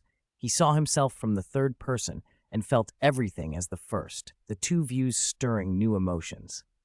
Memory bubbles drifted by until the sorting ceremony from his first year floated into focus. He watched the boy he'd been sit at the Gryffindor table with wide, curious eyes. That boy's gaze met Professor Snape's and Professor Quirrell's at the head table. A hiss of pain flared through his scar. Crookshanks? Crookshanks? The candle flame hovered like an illusory light, suspended silently in midair. Harry opened his eyes wide, watching his memory unfold. In a few seconds, hazy, distorted images snapped into focus as if a veil had been lifted. The flickering candlelight steadied, burning quietly in the air. Colors spread along the contours of objects. The scene took on real texture. Sounds were no longer ethereal, and memories blurred by time became sharp again, as if he were living them anew. Within that memory scene, Harry's perception solidified an illusory figure, more transparent than a ghost, invisible to everyone else in the memory. Liza Turpin! Ravenclaw! Professor McGonagall's and the Sorting Hat's voices echoed through the great hall. Ravenclaw's cheers were cautious-restrained. The face of that girl was familiar. He'd seen her in many classes, but only now did Harry realize he'd remembered her full name all along. He pushed aside the surrounding noise and looked toward the high table. Dumbledore sat at the center, his silver-white hair and beard faintly luminous. Professor Snape, clad in black, cast his deep gaze toward the Gryffindor table, but he averted his eyes when the bespectacled boy with the scar looked up. The Harry in that memory didn't understand the look. 7 years later, Harry could. Next to Dumbledore sat Professor Quirrell, his face extremely pale beneath a oddly heavy purple turban. Was Lord Voldemort's weak, powerless wraith hidden under that turban? A faint realization stirred in Harry. Without much hesitation, he rose and walked toward the high table. As Blaise Zabini was sorted into Slytherin, the sorting ceremony drew to a close. Professor McGonagall stepped forward to collect the hat and brushed past Harry's illusory body. Her swaying skirt passed through him, reminding him this was only a memory and that he, 7 years later, was not really there. The clink of cutlery, the tinkle of glass goblets, the professor's whispers, Dumbledore's meandering speech. Harry's illusory form drifted through the steps and along the long tables piled with food until he stood before Quirrell. He stared at the turban, tightly wrapped. He was certain he hadn't noticed any smell the first time, but now a vile stench reached him. Garlic and onions, as if years of sweat had soaked into a pair of Hagrid's boots. Nearby professors kept their distance. Flitwick even buried his face, expression hidden. Harry wanted to lift the turban, but his hand passed through it. Memories could not be touched. Harry bent down to look at Quirrell's face.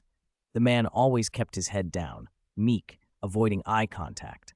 No one had expected that this once promising Hogwarts graduate and Muggle studies professor would travel alone to Albania in pursuit of power, fall under Voldemort's control, and return as his puppet, scheming for the Philosopher's Stone. If Harry remembered right, Voldemort was currently observing Hogwarts through Quirrell's senses. Those eyes were dark and misty, like the rim of a film. Harry thought of amphibians, nictitating membranes, an eye hidden from the real world, yet able to pry from behind a veil. Behind that haze, something indescribable seemed to float. Harry inhaled. Even knowing this was only a reconstruction, Voldemort's closeness made him stare and attempt legitimacy. But his magic, flowing along his gaze, touched only a blank, cold emptiness. The feast continued, goblets chiming, voices rising. Harry's consciousness surfaced as if coming up from the depths of the Black Lake. It floated back into the hazy memory space where fragments drifted like bubbles, images blurred, light and shadow shifting. Several thoughts flickered. He seemed to grasp something, but each idea dissolved when he tried to hold it, leaving only a sense of loss. He dived back into the sea of memory, consciously searching for scenes where Voldemort appeared. The night they found the unicorn in the Forbidden Forest, the adventure guarding the stone, but he never found the answer. He worried and searched until late, then finally collapsed into exhausted sleep. Mid-July, one morning. The villa in Hampstead was quiet, set away from busy roads. Houses were spaced far apart. Even on a weekday, there were no horns. He'd turned his bed so the sun would at most touch his back, not his eyes. Loren lingered in bed, convinced he could sleep for just 5 more minutes. The sun hadn't even reached his back yet. The house was silent. Hanch, the owl, had gone out last night and hadn't returned. Grandpa Bates left early. He'd gone off to argue with a tree vendor. 2 trees in the backyard had died. Loren guessed bad watering, but his grandfather was certain the vendor sold him treated, root-damaged trees meant to look lush. He'd gotten up at dawn to confront the man, fearing he might run off.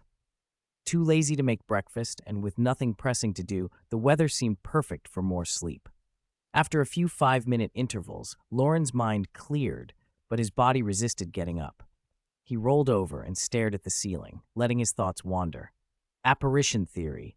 boggarts and dementors, the link between body and soul, fragments from Abraham and Slytherin, the dark old tales Daisy Dotteridge told, dreams of flying off to a planet like Earth. Images flickered until he almost fell asleep again. A loud pop broke the silence. Hermione appeared in the center of the room, Crookshanks clutched in her arms. She always liked holding that ugly, fat cat with its persimmon-shaped face, as if the whole world owed it cat food. Seeing the human slug in bed, she looked less surprised than exasperated and came to the bedside. "How long do you plan to lie there?" she asked. It wasn't that he wanted to lie there forever. How would he know? But Hermione came from a family of doctors. She wouldn't accept "I don't know." Loren thought a second, then stared at the cat and said, "Just 5 more minutes." "How many 5 minutes?" "That's a tough question." Hermione put Crookshanks down. The cat padded to the pillow, curled into a ball, squinting as if ready to sleep right beside him. Loren, now awake, had bright, clear eyes. No redness, pupils dark and sharp. He was handsome, though Hermione claimed not to care. Sometimes she still stole a look. She uncharacteristically didn't nag him about getting up or about homework. Her voice was soft. "Did you stay up late last night?" Loren hummed. "Remember that Dementor stone?" Flamel had a conjecture. "I've been testing it. I was summarizing last night. I made some progress, but haven't unlocked its secret." "You'll have plenty of time," Hermione said gently. "Take your time with your research." "I know." Loren wriggled closer and rested his head on her lap, awkwardly shifting until he settled. "I suddenly made a small discovery and thought there might be a bigger breakthrough. I got excited and stayed up." "What did you discover?" "That the stone reflects emotions. And after returning from holiday, I noticed magical creatures are different from non-magical ones. The colors marking wizards are more vivid. Magic must be involved." "Who have you looked at with the Dementor stone?" Hermione asked, stroking his hair. His curls were soft and warm between her fingers, a faint tickle. "Let's see. The pretty girl at the bakery, the cashier at the market, the candy seller." Hermione's face cooled. Her hand tightened on a lock of his hair. She knew he was trying to annoy her. She had the urge to tug his hair, but resisted. "Heh, ah."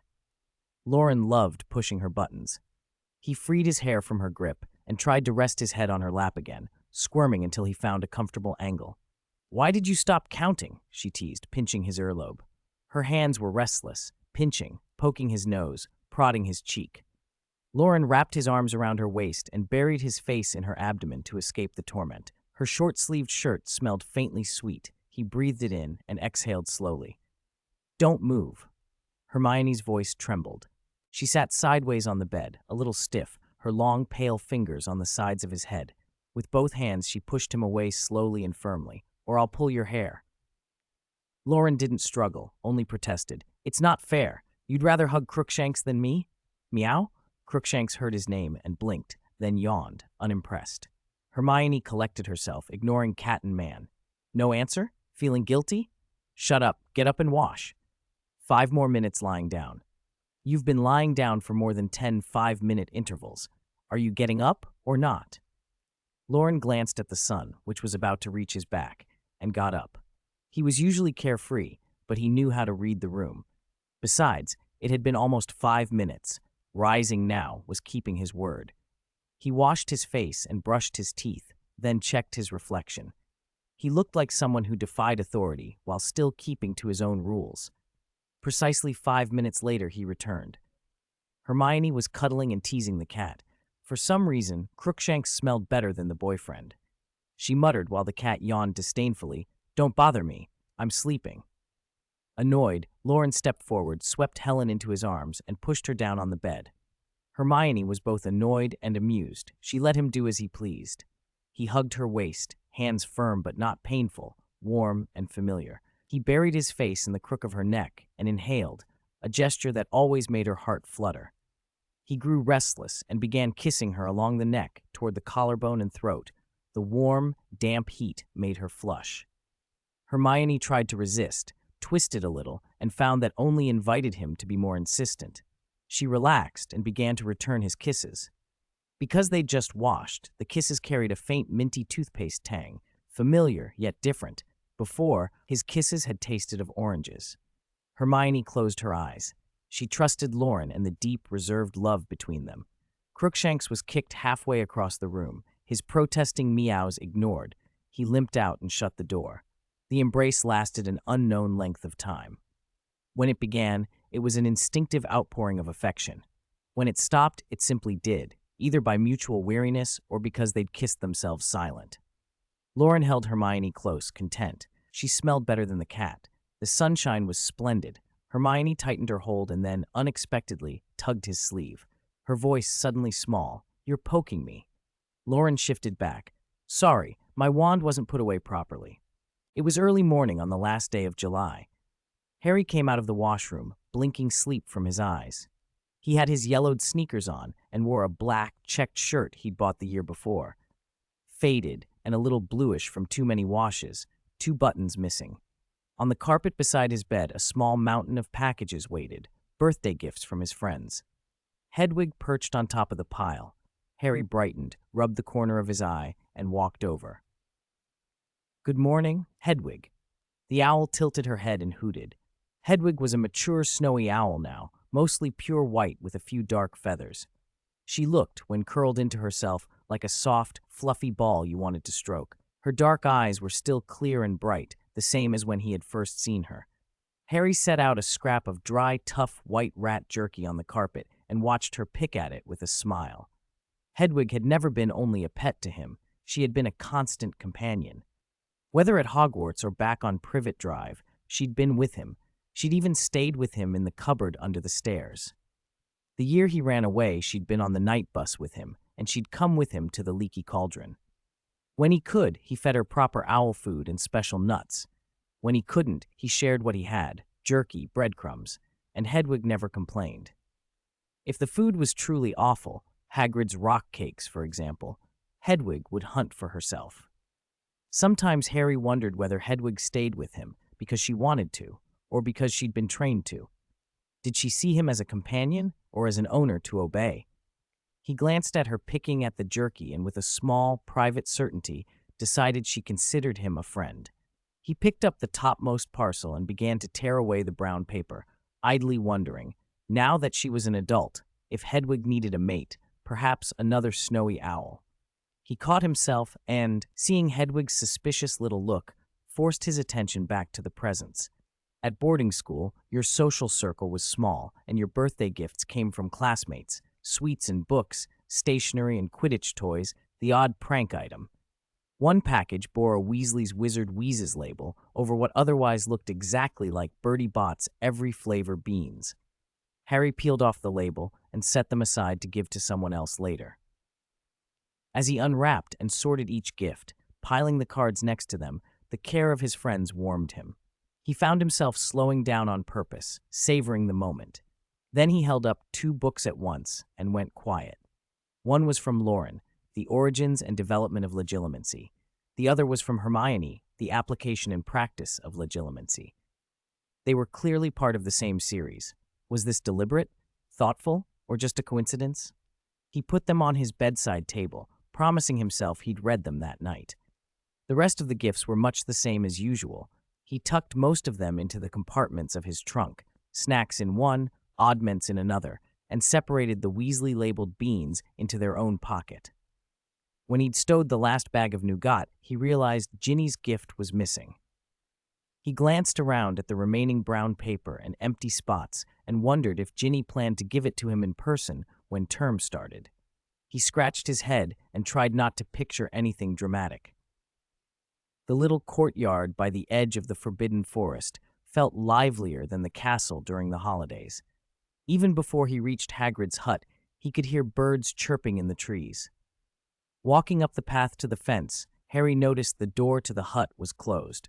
Fang would usually be out by now, tail wagging and nose glued to Harry's legs. Had Hagrid and Fang not come back from a patrol? Harry heard footsteps inside and tensed, definitely not Hagrid's heavy tread. He slipped a hand into his pocket to touch his wand and crept closer, light on his feet. He shoved the door open and froze at the sight inside. Ron stood there holding a cake, drooling a little. Loren sat in an armchair, happily fussing over Fang. Hermione clung to Harry's shoulder, whispering. Hagrid stood by the fireplace with a teapot. And Ginny, Ginny was standing nearby with a strange, dazed look, part joy, part panic. Streamers and bits of torn brown paper littered the room. Someone had been wrapping gifts here not long ago. Ginny had shoved something behind a chair, most likely his present. Loren looked up, still rubbing Fang's chin, and called out, "Happy birthday!" "You," Harry mumbled, then dropped his wand, closed the distance, and pulled Ginny into an embrace. Everything he'd held back for a year crumbled into a fierce kiss. Ron opened his mouth, started to say something, and shut it again. Loren glanced at him and tilted his head, amused. "What, Ron? Are you annoyed at Harry for making the first move, or jealous of Ginny?" Ron rolled his eyes while the others laughed. Apparition Permits had removed the obstacle of distance the night before Ginny had called and arranged it with Professor McGonagall, and everyone had agreed. They'd apparated to Hogsmeade and walked up to Hagrid's as a group. The long-separated couple were painfully affectionate, and the air in the hut hummed with it. Ron's patience thinned, but Hagrid beamed like a proud father, clapping his hands and saying, "Tsk." Loren went back to scratching Fang's chin, lamenting that he'd forgotten to bring any dog treats. He would have fed the hound until he burst if he had. Besides celebrating his roommate's 17th birthday, Loren had another reason for coming back. He wanted to watch Harry practice legilimency and see if anything might point toward clues about the Horcruxes. 731. The elixir guides you. Because someone else had taken up all the space, Hermione could only perch on the arm of the sofa chair, one hand resting on Loren's shoulder to keep her balance. Ginny had buried her face, her ears flushed with shyness. A mischievous smile lit Hermione's eyes as she turned to Harry and asked, "How was your summer at school?" "A little different from what I expected, but not bad," Harry answered. "How's legilimency coming along?" "Grop and Dobby practice with me. I can't read their emotions, but I can look through their memories. I've got the basic casting down, but I'm not very fast yet. It still takes me half a minute to prepare each time." After Loren suggested it, I even tried to peer into my own mind with the Mirror of Erised and watched everything tied to Lord Voldemort, but I still haven't found any sign of a living Horcrux. It always feels like something's missing. Harry scratched his head and sank down beside them, worry creasing his face. "I really don't know what to do." Hagrid puckered his bushy brows, opening his mouth as if to speak, then closing it again. At first, it sounded like Harry was taking a jab at his brother Grop, but the words weren't quite that. Loren looked at the lightning-shaped scar on Harry's forehead, puzzled. "Doesn't this feel familiar? You went through something like this last semester." "You need a hidden memory to find clues about the Horcrux." Harry cocked his head. "You mean Professor Slughorn? Does he have a clue about a living Horcrux?" Ginny looked up and stared at him. Could Loren mean Felix Felicis? Harry's eyes widened, surprise and a flicker of realization crossing his face. He produced a small glass vial, located a silver spoon, and poured out about a teaspoonful. The slightly viscous liquid shimmered with tiny golden flecks. He drank it in one gulp. The room held its breath. Everyone watched Harry, who had just swallowed Felix Felicis, in silence. Only Fang lay at Loren's feet, panting. Loren watched his roommate with a crystalline light hidden in his gaze. Harry was still Harry, but something about him had shifted. He seemed more assured, his emerald eyes brighter, a vibrant pulse of magic spreading through him. "How do you feel?" Loren asked. Harry didn't answer right away. Confidence and pleasure eased over his features. The awkward dullness he'd carried slipped away. He breathed out softly, following an almost imperceptible intuition, and looked to his friends. "It feels great," he said. "Why don't you all try some?" Those nearby were momentarily stunned. Loren raised an eyebrow. "Is that Felix Felicis talking?" "Maybe," Harry shrugged. "I can't explain it. I just feel like this is the right thing. You should try it too." Ron grumbled. "You're the one who needs to use legilimency to pull out the memories. Why should we drink Felix Felicis?" But then, unable to resist, he added, "Still, I'd like to taste some." Ginny slipped her arm through Harry's. Hagrid scratched his head. Hermione and Loren exchanged a quick look, reached an unspoken agreement, and both produced perfectly sealed glass vials from their pendants. The liquid inside glowed faintly gold as it sloshed against the crystal-clear glass, flowing smoothly and catching the light. 10 o'clock in the morning, London. The group, an odd collection of people, walked along the pavement. The most conspicuous was the huge man with hair and beard like a thicket, limbs thick as tree trunks, and bewildered eyes that softened his fierce appearance. 3 in the party were Muggle-born and behaved like ordinary people on the street. The Weasleys, raised on Muggle oddities by Arthur, were curious about cars and streetlights, but didn't gawp. Aside from the half-giant's size, they caused little stir. Hagrid watched the passing pedestrians and the steady stream of cars with a dazed expression. He'd meant to celebrate Harry's 17th birthday in the Forbidden Forest, but after the Felix Felicis, it had turned into an impromptu stroll. The first stop had been Harry's choice. Loren walked lightly, cheerful. He glanced at Hermione and teased, "Did you hear what Felix Felicis suggested?" "What suggestion?" she asked. "To hold my hand." "Felix Felicis doesn't do that," Hermione replied, pursing her lips. Her hand swung a little more naturally, and, without thinking too much about it, she slipped her fingers into his. The elixir, it seemed, had decided this was the best outcome. Whether she'd resisted or given in, the result would be the same. Loren's face brightened into a pleased smile. Ginny shot a furtive look at him, and a moment later a warm hand found hers. She couldn't help smiling. Ron munched on sugared papaya sweets, flicking his head at interesting buildings and strange Muggle contraptions now and then, though most of the time his gaze wandered off into the distance. Felix Felicis murmured luck into his ear, too. The 2 couples beside him were an agreeable annoyance, ruining his solitude with their affection. He chatted occasionally with Hagrid. "Why didn't Fred and George come?" he asked. "Ginny talked about Harry so much at home they got fed up," Ginny said. "They said they couldn't bear to watch me being lovey-dovey with Harry in case they were tempted to try out the new Weasley's Wizard Wheezes prototypes on him." "And Sirius?" Ron asked. He got strange about it. First, he wanted to make a life-size giant cake. Then, when he heard we were taking Loren and Hermione out, he said he wouldn't spoil the fun and would swing by Hogwarts in the evening instead. The group ambled into a familiar neighborhood intersection and gradually fell quiet. The rumble of engines receded. The footfalls of passers-by grew more distinct.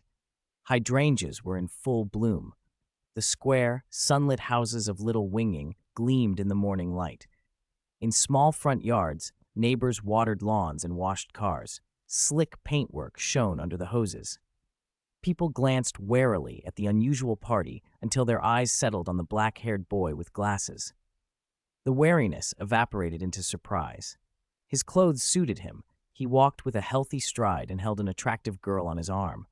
There was no trace of the pale, sickly child they had once known.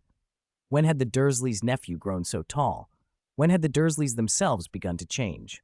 Harry smiled at his former neighbors and, in a voice low enough that only his friends could hear, whispered, "The family's lawnmower was a supermarket bargain, always jams, and once even caught fire. The house Sirius bought is over there, and Mrs. Fig, who used to live on this street, was in the Order of the Phoenix. I only found out 2 years ago. There's a little amusement park a short walk off. For a while, Dudley and his mates used to sneak in to vandalize, smoke, and throw stones at passing cars." Ginny and Ron listened closely. Hagrid looked around with the curious, blunt interest of someone who takes in everything at once, and any neighbor who caught his eye quickly looked away. Loren and Hermione exchanged thoughtful glances, both wondering why Felix Felicis had led Harry here. The houses in Little Winging were built close together. After walking a few blocks and turning 2 corners, they arrived at number 4. The mailbox still bore owl scratch marks. Harry stepped forward and rang the bell. The door opened to reveal a large, middle-aged man, broad, florid, with golden hair, a heavy beard, and small, mean-looking eyes. He stiffened when he saw Harry, then adopted an expression of angry surprise and barked, "Boy, what on earth have you brought round?" "I'm just here to visit," Harry interrupted quietly. "I came to see Aunt Petunia. I won't be staying for lunch." That gentle, civil tone seemed to irritate Vernon even more than open defiance. His neck strained, and his purplish face flushed. He started as if to call for his wife, then stepped back and shoved the door wider with an exaggerated grunt. "Come in, then." Harry looked momentarily surprised, as if he had expected a fight, and Vernon's voice took on another gruff edge. "What else do you want?" Need me to say please enter as well? Oddly, Harry found the tone almost more agreeable. He nodded to the others and invited them in. The house was not luxurious, but very tidy and homely, reflecting the lady of the house's constant efforts. Passing through the entrance hall into the sitting room, they could hear the clatter of pots and the tinny noises of a video game coming from the kitchen and dining room beyond. Loren glanced around casually and caught a flash of light from a glass-fronted cabinet. A flicker of recognition passed over his face. He remembered something with a faintly amused expression and turned to watch Vernon. Vernon, meanwhile, was fixated on Hagrid. It was this half-giant who had come to fetch Harry 6 years before, and the sight of him still made an impression. After everyone had taken seats, a gruff call echoed from the doorway. "Petunia! Petunia!" A thin, blonde woman hurried from the kitchen, wiping her hands on an apron. Petunia Dursley stopped in the doorway, surprised to see a group of strange, obviously magical people in her front room. Her light eyes widened. "Harry?" she said. Harry greeted her first, softly and politely, with the quiet, respectful tone he used around professors.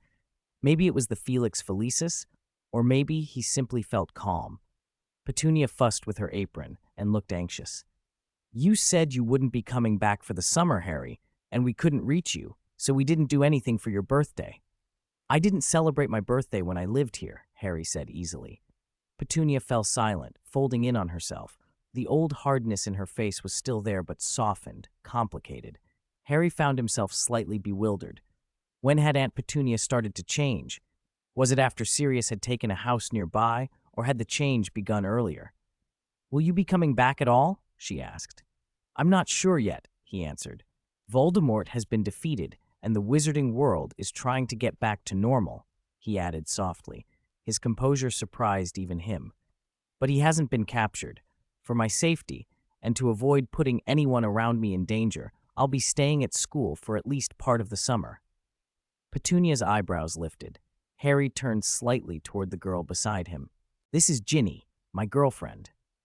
Petunia looked Ginny over. The girl's face was drawn, a little nervous, but there was a new steadiness in her. Petunia's gaze lingered on Ginny's red hair.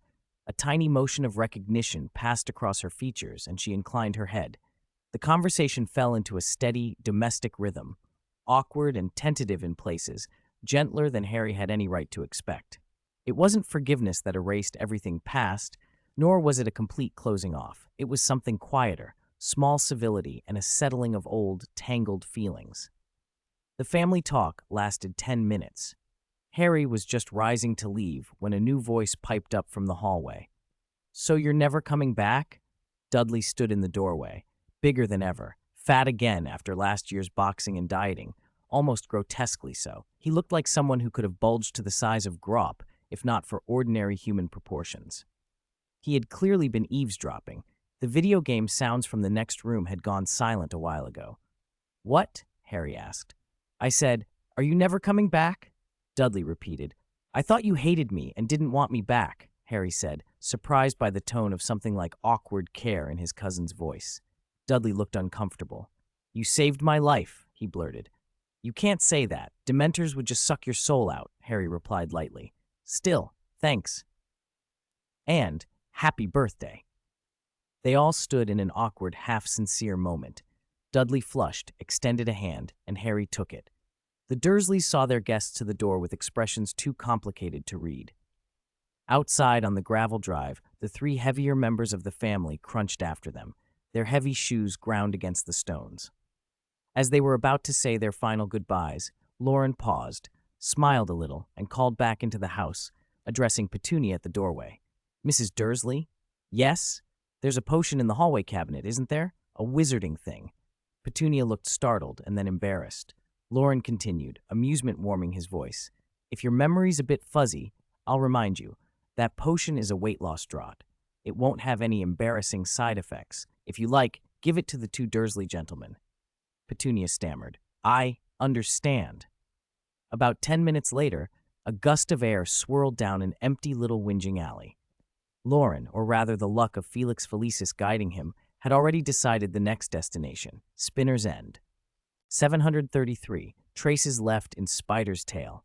They apparated into Cokeworth. The industrial town on the outskirts of London had been abandoned in recent years, its infrastructure crumbling, its air thick with a sour chemical smell.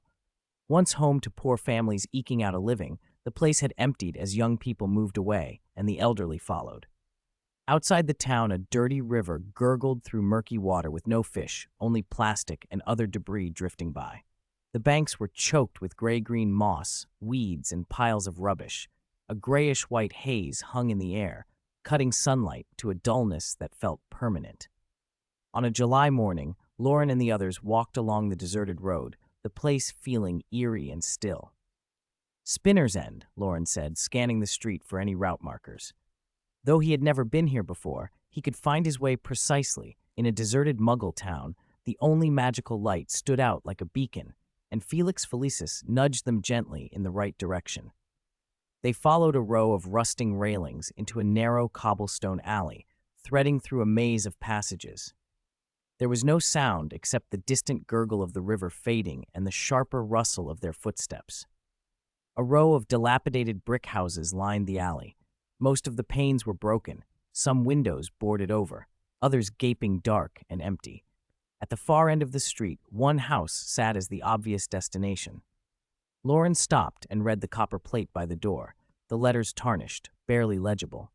"I told Professor Snape about the current situation," he said, and he replied that he knew. That should mean tacit approval, right? Nobody answered aloud. The others exchanged looks and kept silent.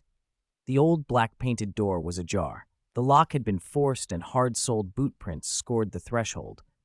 "Looks like Death Eaters left these," someone muttered. "Probably after Easter." Loren crouched to inspect the footprints and the disturbed lock, checking mentally for any dark magic warnings.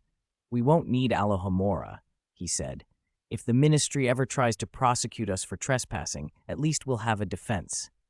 Hermione shot him a glance. Pushing the door open revealed no hall, just a cramped, dim living room that smelled of damp wood and dust. The light switch was dead. The wiring was either cut or the power gone. Hermione waved her wand, and a soft silver glow filled the room. Bookshelves braced against the walls had been overturned, books scattered across the floor, mostly old, thick volumes bound in black or brown leather. In the center of the room sat a threadbare sofa, an armchair, and a dust-coated table. It was a scene of chaos and abandonment. Loren sniffed and frowned. "Don't touch those books. They're coated with poison." The warning sent the others stepping back.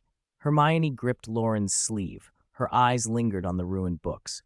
"We should look upstairs," she said quietly. "That's probably where anything useful would be." They made their way up, careful to avoid the poisoned books. The house wasn't large, and footprints marked a clear path through it. The first room they reached was a workshop. Broken bottles and jars lay scattered, the spilled liquids divided into crusted stains and still tacky, sticky patches that smelled sharp and chemical. Given Snape's line of work, they did not rush in. At the end of the corridor, they found the study. Like the living room, it had been ransacked. Tables, chairs, and shelves overturned, books strewn everywhere.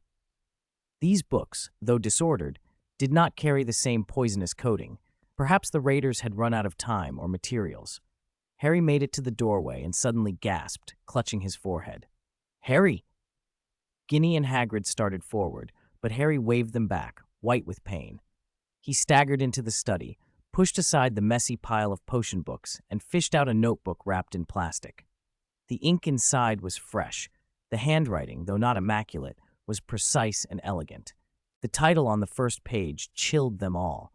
Detailed explanation of Horcrux creation. Harry's hand trembled on his scar as the pain flared. The significance of the notes hit everyone at once, and breathing seemed to pause for a heartbeat. Loren's expression darkened. He guessed the provenance of the manuscript. Whoever had stayed here, someone with intimate knowledge of Horcruxes, had left instructions. The obvious possibility was that Voldemort had used Spinner's End and these pages to guide Snape, but whether Snape had left them or they had been abandoned by Voldemort himself was unclear. "Felix Felicis led us here for this, didn't it?" Harry said, rubbing his forehead as the ache slowly faded. Hermione looked around the room and then out the corridor. "It makes sense. This is the deepest room on the floor." They spent a few more minutes checking the remaining rooms. There was nothing else of note. Before they left, Loren took a moment and waved his wand, setting the house to rights.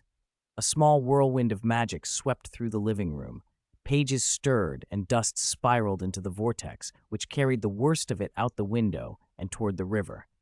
Overturned furniture righted itself, wobbling back into place. Tables and chairs with missing legs shuffled about until they found their old supports and settled with creaks. For pieces beyond simple repair, Loren used quick transfiguration fixes, rushed and not entirely elegant, but serviceable. Bottles and jars in the workshop that could be made whole were restored. Those that could not be safely handled were destroyed with fire magic. Unsure exactly how Snape had arranged his books, they roughly sorted them by cover color, at least making the shelves look tidy. The poisoned books in the living room proved problematic. In the end, they were only able to burn away the contaminated covers. The naked pages were stuffed back into their bindings, awkward and ugly, but not immediately dangerous. Finally, Loren cast a counter Alohomora and wiped the footprints from the threshold with a small charm, leaving the door as it had been found. "Let's go," he said, turning to the others. "To the next place." The arrow-shaped signpost, its paint faded and letters barely legible, pointed in two directions: Great Hangleton, 5 miles, and Little Hangleton, 1 mile. Harry glanced back at the shrinking sign, then at the hedgerows around them with a sudden, familiar pang. He had seen this before, in the Pensieve, in Bob Ogden's memories from 50 years ago. They followed the little lane toward Little Hangleton, turned right just before the village, and slipped into an inconspicuous fork. In front of them, a narrower, steeper dirt track led into the woods, wild grass and brambles tangled together, rocks and potholes where old tracks had long since disappeared. The path was rough underfoot, but fortunately it hadn't rained, so there was no mud clinging to their soles. As they walked into the trees, the light dimmed at once. Thick branches knitted overhead, blocking the sky, and roots lay across the earth like coiled pythons. Loren led them deeper into the forest, a wistful expression on his face. He couldn't quite remember the route, otherwise he would have apparated them there instead of making the group endure such a trek. That was part of why the Gaunt house had been such a perfect hiding place for a secluded wizarding family. Close enough to the Muggle village of Little Hangleton to get supplies, but isolated by rough, maze-like terrain. If trouble came, even the entire Auror Corps would have a hard time pinning them down. The Gaunts could melt away into the woods, guided by their familiarity with the land and by Parseltongue.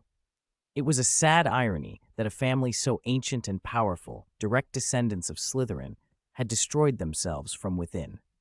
Their pride and obsession with pure-blood supremacy led to generations of inbreeding. By Marvolo Gaunt's time, the family had become warped. His cruelty turned Morphin brutal and Merope fragile. Marvolo never imagined how the line would end. His twisted daughter, raising a child who was monstrous in temperament yet terrifyingly talented, ultimately buried the last of the Gaunts. The prelude to destruction is madness, the old saying held true. Passing an ancient gnarled tree, the air grew chill and Hitchcock still. No birds sang. A faint rustle whispered from the undergrowth and the treetops. Hiss, hiss. And when they turned, snakes of all sizes slid from the leaves and grass. They flicked their tongues and watched the newcomers without any fear. Ahead, a dilapidated, uncanny house hunkered among nettles and moss. The damp had crept over the stone walls, weeds pushed through the cracks, parasitic vines strangled the eaves. Half the front door had fallen away, the other half hanging ajar, its knob shaped like a snake. Ron swallowed and looked uncomfortable. The two women beside him were steadier, but ill at ease, gooseflesh rising on their arms. "The Gaunt house," Loren said softly. "This is where the Felix Felicis led us." He picked his way over the shed skins of snakes and a carpet of dead leaves and stepped inside. Several rooms had collapsed, some through age, others because Loren had undermined them the last time he'd been there. The old headmaster had no scruples about taking what he wanted from the family. He'd taken a Horcrux ring once and had not bothered to repair anything before leaving. Snake skeletons lay bleached and corroded, the fireplace was full of holes, shelves had fallen, and pots and pans lay scattered across the floor. The rooms were a ruin. You couldn't tell which had been kitchen, bedroom, or parlor. Did Voldemort leave anything else here? Loren asked Harry. He'd searched on his previous visit, and aside from the ring, everything had seemed ordinary. Some objects still hummed faintly with residual magic, but nothing worth much research, like the lock on the front door. Harry's scar gave him no twinge this time. He closed his eyes and concentrated on the whisper of guidance Felix Felicis provided. Then he opened his eyes, came to a wall, bent down, and began to sift through the debris. He pulled out a battered jar and turned it over in his hands. Is that something special? Ron asked, leaning forward. Harry stared at the jar, the shape oddly familiar. A flash of the Pensieve memory returned, and he found himself explaining quietly, slightly dazed. Nothing magical, just a jar. Merope Gaunt once broke it, and Marvolo raged at her for it. Voldemort's mother, Ron breathed. Loren glanced around the room. Everything here belonged to the Gaunts, used by Voldemort's mother, his uncle, his grandfather. If you're interested, you could pick up a few pieces. Who knows? Some collector might pay well for them. Ron sniffed and gave a half smile. My family's got plenty of pots like that, handed down a bit. Who knows which ancestor used them? If they were worth money, they'd be sold already. They're not as famous as Lord Voldemort, Loren said. No matter how famous, it's still junk. Ron shot back, unconvinced. They all smiled, but Harry still wasn't sure what the jar's role would be. Felix Felicis wasn't a talking mirror. It only nudged them toward things. He slipped the jar into his storage scale and let it wait for whatever purpose it would serve. They apparated away together to the next place, a hill behind Little Hangleton. A neglected cemetery spread out beneath them, choked with weeds. Not far off stood the ruined shell of a church, fragments of carved stone sunk into the mud. A solitary yew tree, ancient and thick-trunked, rose like a black sentinel. From here, the outline of the Riddle house and Tom Riddle's grave were visible, and the air felt heavy with a solemn, unnameable weight. Nearby, the ground showed where the resurrection ritual had been performed. The circle of ash and blackened earth still scarred the turf, and the grass around it grew unnaturally lush. Voldemort was resurrected here, Harry said, crouching and poking at the grass with a twig. The pain in his scar was faint this time. His intuition tugged at him. Whatever he sought lay beneath these roots. These weeds are lusher than everywhere else, Hermione said, turning to Loren. Is it because they were watered by the potion from the ritual? Loren's voice dropped. It was fed on blood and flesh, Mr. Crouch's blood and flesh. When Voldemort detached from his parasitic body, Crouch died here, his corpse left until ministry workers came the next day. Some blood and pieces of flesh remained. Harry had already scraped aside the shallow soil, and the air carried a faint, clinging odor of decay. The earth near the roots where he'd been digging was darker than the surrounding soil. The round, granular caviar, crushed with a silver spoon, left long brown-black streaks of ruptured pearls and sauce on the delicate white porcelain, giving off a faint, fishy, salty smell.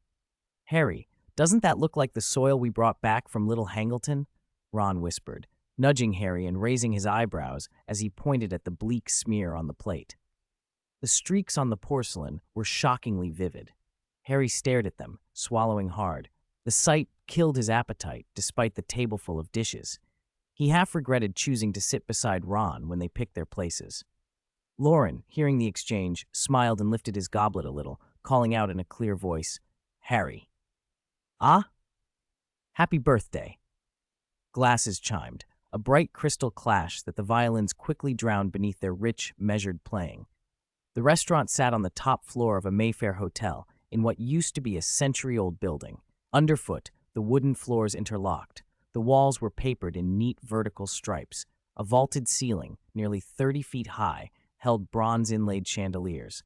The lighting was muted, just bright enough to see, but dim enough to blur the faces at neighboring tables. A few waiters moved discreetly between courses. Loren's group were the only ones dressed casually. Everywhere else, people wore evening finery, men in black suits and stiff collars, women in long gowns, lace stockings, and delicate shoes. Hagrid, in his patched leather coat, had just swallowed a whole lamb chop and dabbed his mouth with a napkin, letting out a long, satisfied breath. According to the menu, it had been Suffolk lamb under 6 months old. He thought it all right. The utensils were too small, the portions were tiny, awkward and unsatisfying for a half-giant.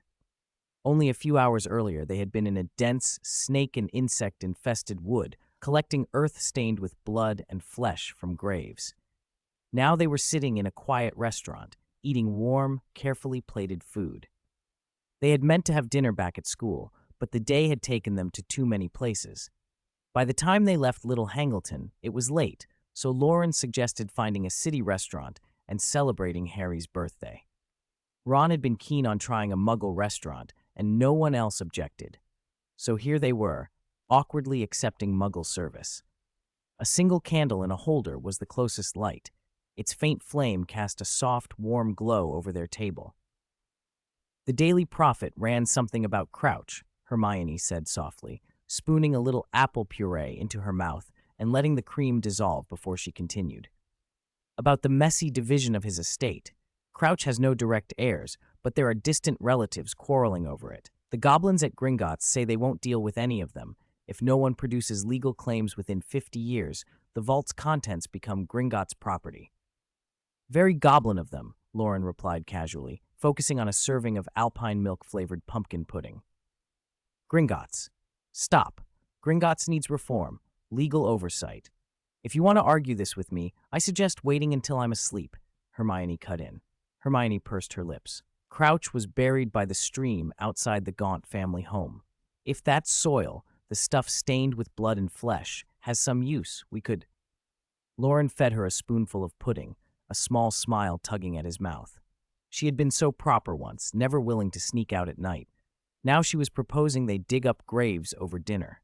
At least wait until the soil ran out, he thought, or let someone else make the suggestion. A new dish arrived under a silver lid. When the waiter lifted it, a cold white mist billowed out and flowed across the table like a liquid cloud. Ginny tugged at Harry's sleeve and whispered, "What is this cold white mist? Why does it flow along the table instead of floating up? It's like magic." The waiter said it's dry ice, carbon dioxide in a solid, low-temperature state, Harry answered. What is carbon dioxide? Ginny smoothed her hair from her forehead and tilted her head, candlelight in her eyes. For a moment, Harry froze. It wasn't the girl's beauty that stilled him. It was that she was asking him something so ordinary at this tranquil, candlelit table, and he couldn't explain simply and clearly. He didn't feel awkward, only a calm that came from everything he'd been through, from the nights and adventures that had shaped him. He realized, with a small, private astonishment, that after tonight he would be a fully adult wizard. Outside, the last flush of sunset bled from the sky. A slim crescent moon rose as stars pricked into the deep blue. The streetlights along the road glowed with a slightly yellowish hue, lighting the cobbles and the faces of late-returning witches and wizards. Hagrid's heavy footsteps sounded solid and reassuring. Ron and Hagrid huddled together, grumbling about the restaurant and complaining the portions were far too small, even for ordinary folk. Harry and Ginny lagged behind, whispering. Loren caught fragments, gift, like, and suspected that if there hadn't been so many people nearby, they would already be kissing beneath the street lamps. A winged boar sculpture above the school gate cast a huge shadow on the road. When they saw the entrance, a strange, rising feeling came over them, as if an unheard voice was saying returning here was the right thing, that there were unfinished matters waiting. The effects of the Felix Felicis had clearly not worn off. Hermione's brow tightened. She looked thoughtful in a way that made her briefly resemble Professor McGonagall. She murmured the places they'd visited: Privet Drive in Little Winging, Spinner's End in Cokeworth, the Gaunt family home and graveyard in Little Hangleton, and her mind ran over the day's inventory. They hadn't gone to all that trouble just to practice legilimency. Hagrid pushed open the gate, and they filed into the castle hall, then climbed the stairs. Loren stopped on the second-floor landing and rested his chin in his hand, glancing toward the corridor that led to Myrtle's bathroom. "Looks like we're not heading to Gryffindor Tower," he said. No one answered. The truth was already in their hearts. They were bound for the Chamber of Secrets. 736. Trace's Myrtle wasn't there, so Loren and the others entered the Chamber of Secrets through the hole in the lavatory. The passage had been renovated. Copper pipes wound along the walls, and the mossy slime that used to coat everything had been cleared away. There was none of the old, nauseating stench. Some branch pipes had been sealed off, and the route ran smoothly and cleanly down into the tunnel. Loren thought the ride was far better than before. Hagrid muttered his objections, but since he didn't get stuck in the pipe this time, he didn't complain. They lit their wands, and several bright blue flames blossomed, floating and flickering in the air to give a steady, warm light. The tunnel below held only subtle differences from memory: dark stone, soft, damp ground that had collected mud and sand. Faint footsteps echoed. Every so often there came the crisp crack of someone stepping on a mousebone. After they passed a flat stone slab junction, Harry glanced around the walls and felt a little tug of nostalgia. "Harry, do you remember? There was a basilisk skin here originally?" Ron said beside him, scanning the tunnel with eager excitement. "We dragged Lockhart down after Crabbe and Co., and almost got frightened to death by that skin." Hermione's own memories washed in, and she looked at the person beside her, a glint in her eyes. That person had known about the Chamber of Secrets and the basilisk long before any of them, and had colluded with the headmaster, leaving them anxious for half a term. Loren avoided her gaze for a moment, then recalled, and, wide-eyed, snapped, "What are you staring at? That's settled. There's nothing more to say." Hermione said nothing, but she gave him a thorough, appraising look, lingering on a particular part of him. Loren thought to himself, "This woman has no manners," and fell silent for a beat before they walked deeper into the tunnel. They rounded a corner, and not far ahead was a stone wall carved with intertwined snakes, their eyes set with gleaming emeralds. Whatever magic had sealed it was gone. The wall stood open a few feet wide so they could enter without Parseltongue. The chamber itself was like a dark, magnificent palace. The gems in the stone cast a faint, eerie green glow. The blue flames from their wands filled the vast, domed room with light.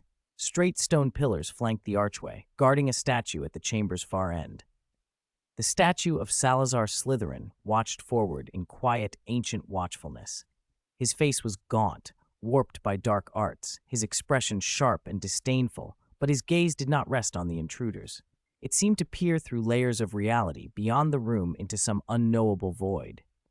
Under the influence of the chamber's strange magic, Loren instinctively knew what to do next and turned to the somewhat dazed Harry. Harry looked up at the statue, then lowered his eyes to the flat ground at its base. He produced the Mirror of Erised from his pack and removed the black cloth that covered it. A faint light rippled across the mirror's smooth surface, slightly blinding for a moment, reflecting all the dim scenes of the chamber. Harry saw himself in the mirror, looking a little confused. Beneath that reflection were a pair of green eyes. The lightning-shaped scar on his forehead showed there too, mirrored and reversed. He watched in silence for a while, then took out the items he'd gathered that day. A dust-covered pottery jar from the Gaunt family home, neatly written notes on how to make a Horcrux, and Crouch's blood and mud, dark brown and viscous. Loren and the others stood close behind him. They could see Harry's back and his reflection in the mirror, but their own figures did not appear in it. It defied ordinary optics, but no one seemed surprised. When the objects Harry had laid out also appeared in the mirror, Loren frowned. The reflected Harry's face had gone pale. Those items bore no obvious magic, yet the mirrored figures seemed to draw some hidden substance from them and undergo subtle, almost imperceptible changes. Across the Atlantic, in Massachusetts on Mount Greylock, 4 figures stood around an emerald-green snake tree. 2 were middle-aged, 2 were older. Newt Scamander, his hand freshly scratched by a bowtruckle, plucked a leaf. Emerald sap welled out and ran along the old man's wrinkled skin, seeping into the cut. Newt felt a pure life force spread through him. The wound closed, and some of the stiffness of age eased. He involuntarily held his breath. The effect was remarkable, and there was no obvious curse. The sap seemed at once more peculiar and more potent than unicorn blood. "Don't get your hopes up. The snake tree won't grant you longer life," Edgelbert Fontana said, answering the thought Newt had not voiced. "It only relieves physical complaints, loosens old joints, makes tired blood vessels a bit more elastic. That's its limit." "It's already precious," Newt murmured, looking up at the tree's crown. Summer's foliage made the canopy lush and green. The tree had once been a wand personally crafted by Slytherin, It ought not to be ordinary. Its vitality, he thought, should be stronger. What exactly did Lord Voldemort do to it? Dumbledore shared that same puzzlement. He paced slowly around the trunk, his blue eyes unusually deep in the night. He had inspected the roots and the crown. The land around the tree had been examined too. Nothing unusual was found. He was certain the snake wood had not been turned into a living Horcrux. I have always had doubts about Horcruxes, he said softly. Egilbert looked at the two older men. Ilvermorny's library has a copy of Advanced Dark Arts Revealed. I read the chapter on creating Horcruxes carefully. It describes splitting the soul and entrusting pieces to different objects, relying on mysterious soul connections so a wizard can remain in the world after death. That's already more dreadful than death itself. But how did Lord Voldemort reverse spirit and flesh to achieve resurrection? That chapter doesn't mention anything like that. Professor Snape might be able to answer that question, Dumbledore said without turning, still circling the tree. Snape's face was composed. His thoughts, though, centered on acquiring some of the snake tree's material. Lord Voldemort followed the work of Helbo and Slytherin, he said. He unearthed a ritual of resurrection from the ruins of history, refined and perfected it, and used it on himself. Could you be more specific? Newt asked. Snape paused, choosing his words. Death is not a conscious deity. It thinks and judges nothing. There is a boundary between life and death. That boundary is not a wall in the usual sense, but more like a positional relationship. He considered briefly, then continued. The traces in the world are like threads. When those threads cross and form a unique node, you can identify a position. By finding those nodes and constructing an empty body, stabilized by a potion to house the soul, you can return. Egilbert grinned. Professor Snape, would you consider teaching at Ilvermorny? No, Snape replied flatly. Not just potions, any subject. No. The others fell silent.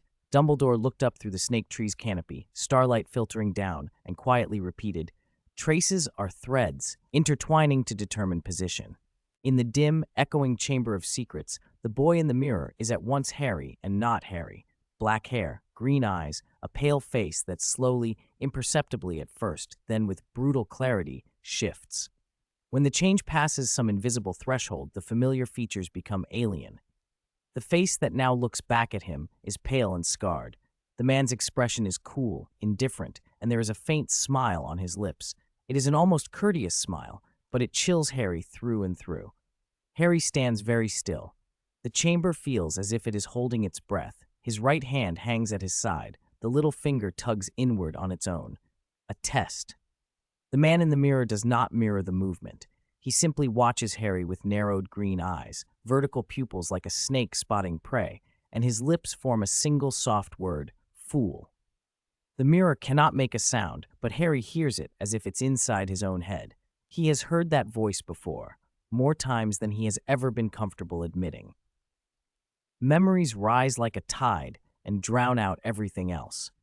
The hiss of Parseltongue when Harry talked to snakes. The warning Harry felt when the troll lunged on Halloween. The hands guiding his mind when he first learned what it meant to read another's thoughts in Snape's memories. The cold, precise tone during his experiments with the dark arts and when he stood in front of the DA. Teaching. Sometimes it had seemed like his own voice, coming from within rather than through the air, known before it was spoken. Across the top of the mirror, the inscription about deepest desire glints with a dull metallic gleam and seems to whisper that phrase in his ear. This is not my face, Harry thinks, or something like that, and then, almost without thinking, he reaches out with his mind. Legilimency. The probe meets nothing. The man in the mirror takes off his glasses, oddly, and for a moment his features smear. The scene shifts like a badly focused picture. Harry finds himself standing in the Gaunt house, a cramped, stubbornly intact place, shelves lined with old pots and jars, the air smelling of dust and old sorrow. He remembers the witch who died on New Year's Eve in 1926, Merope Gaunt.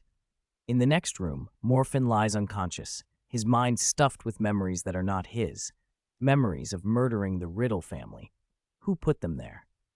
The thought that surges up is shocking and wrong. It seems to be me?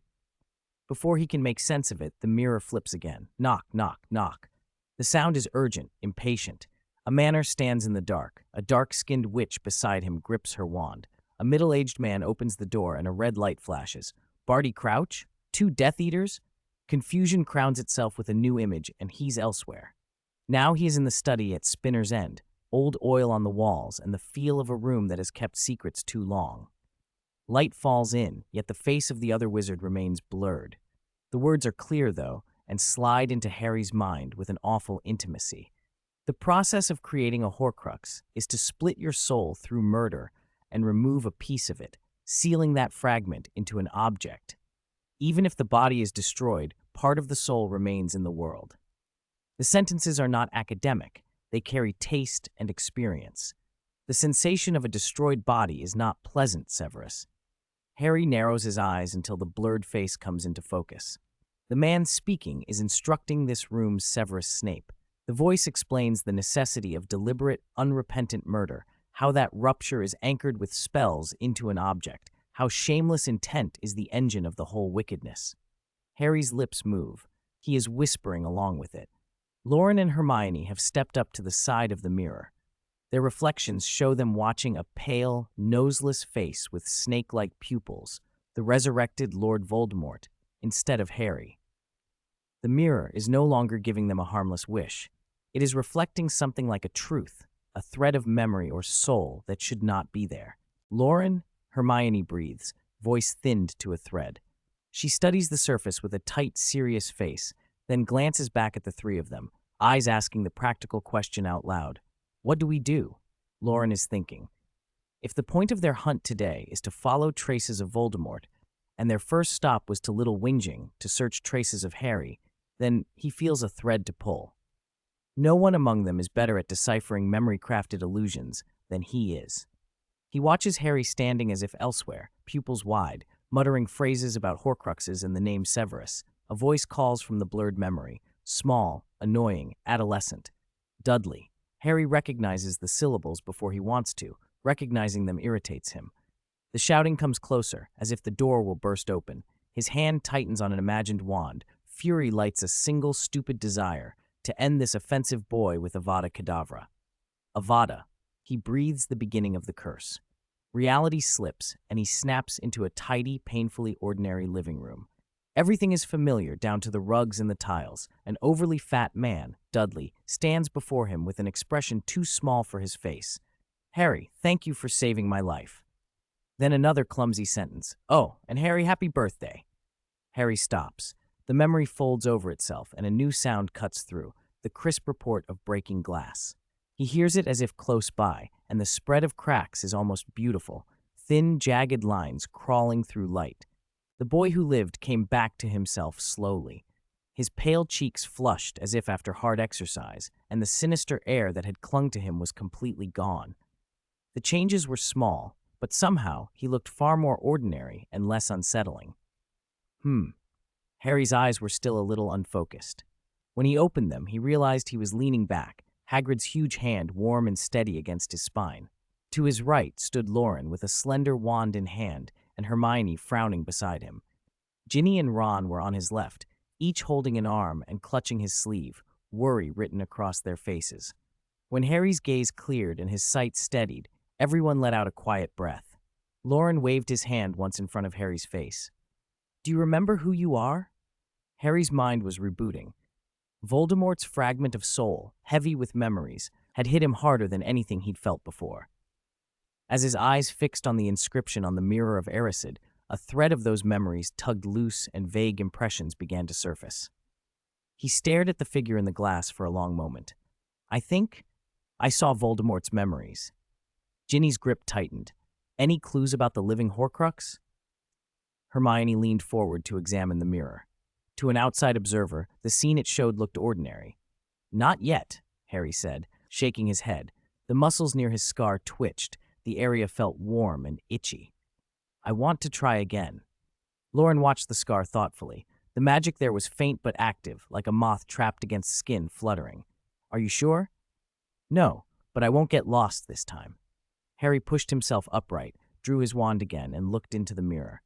As he concentrated, the familiar green-eyed boy with round glasses began to blur and shift into the snake-faced man with pale skin and slit pupils. He mouthed the word silently. Legilimency. The surface of the mirror rippled like water. The tired reflection of the Chamber of Secrets wavered and then dissolved. The mirror of Erised showed a scene it had never shown them before. Night pressed in. In the small courtyard of a detached house in a Brooklyn neighborhood, someone lay on a lounge chair, eyes half open, watching the sky through a narrow slit as if in idle thought or half sleep. Inside the room beyond the courtyard, 3 men sat on a sofa. Lucius Malfoy, Augustus Rookwood, and the current leading figure among this group of Death Eaters, Rodolphus Lestrange. The house itself felt hushed and strained, like a held breath. Loren tapped the mirror lightly with his wand.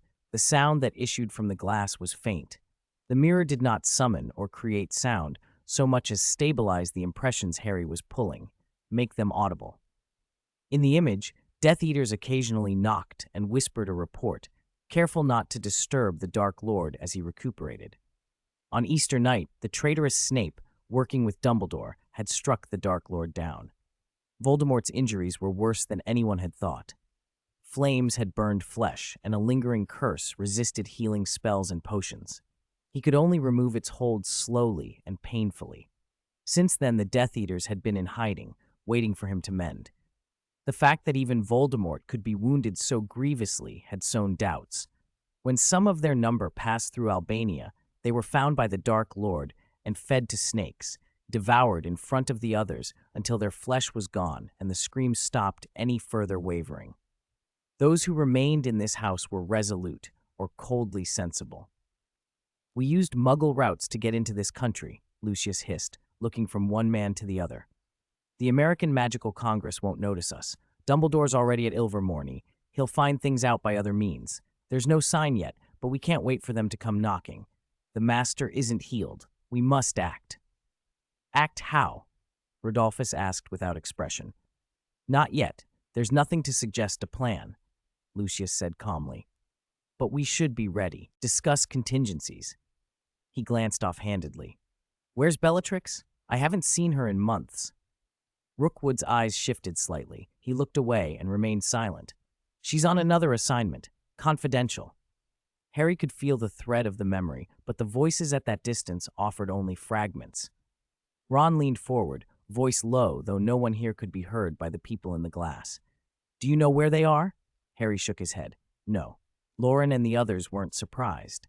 They'd managed only a brief intrusion into Voldemort's perceptions, enough to glean certain facts, not a complete tour through his mind.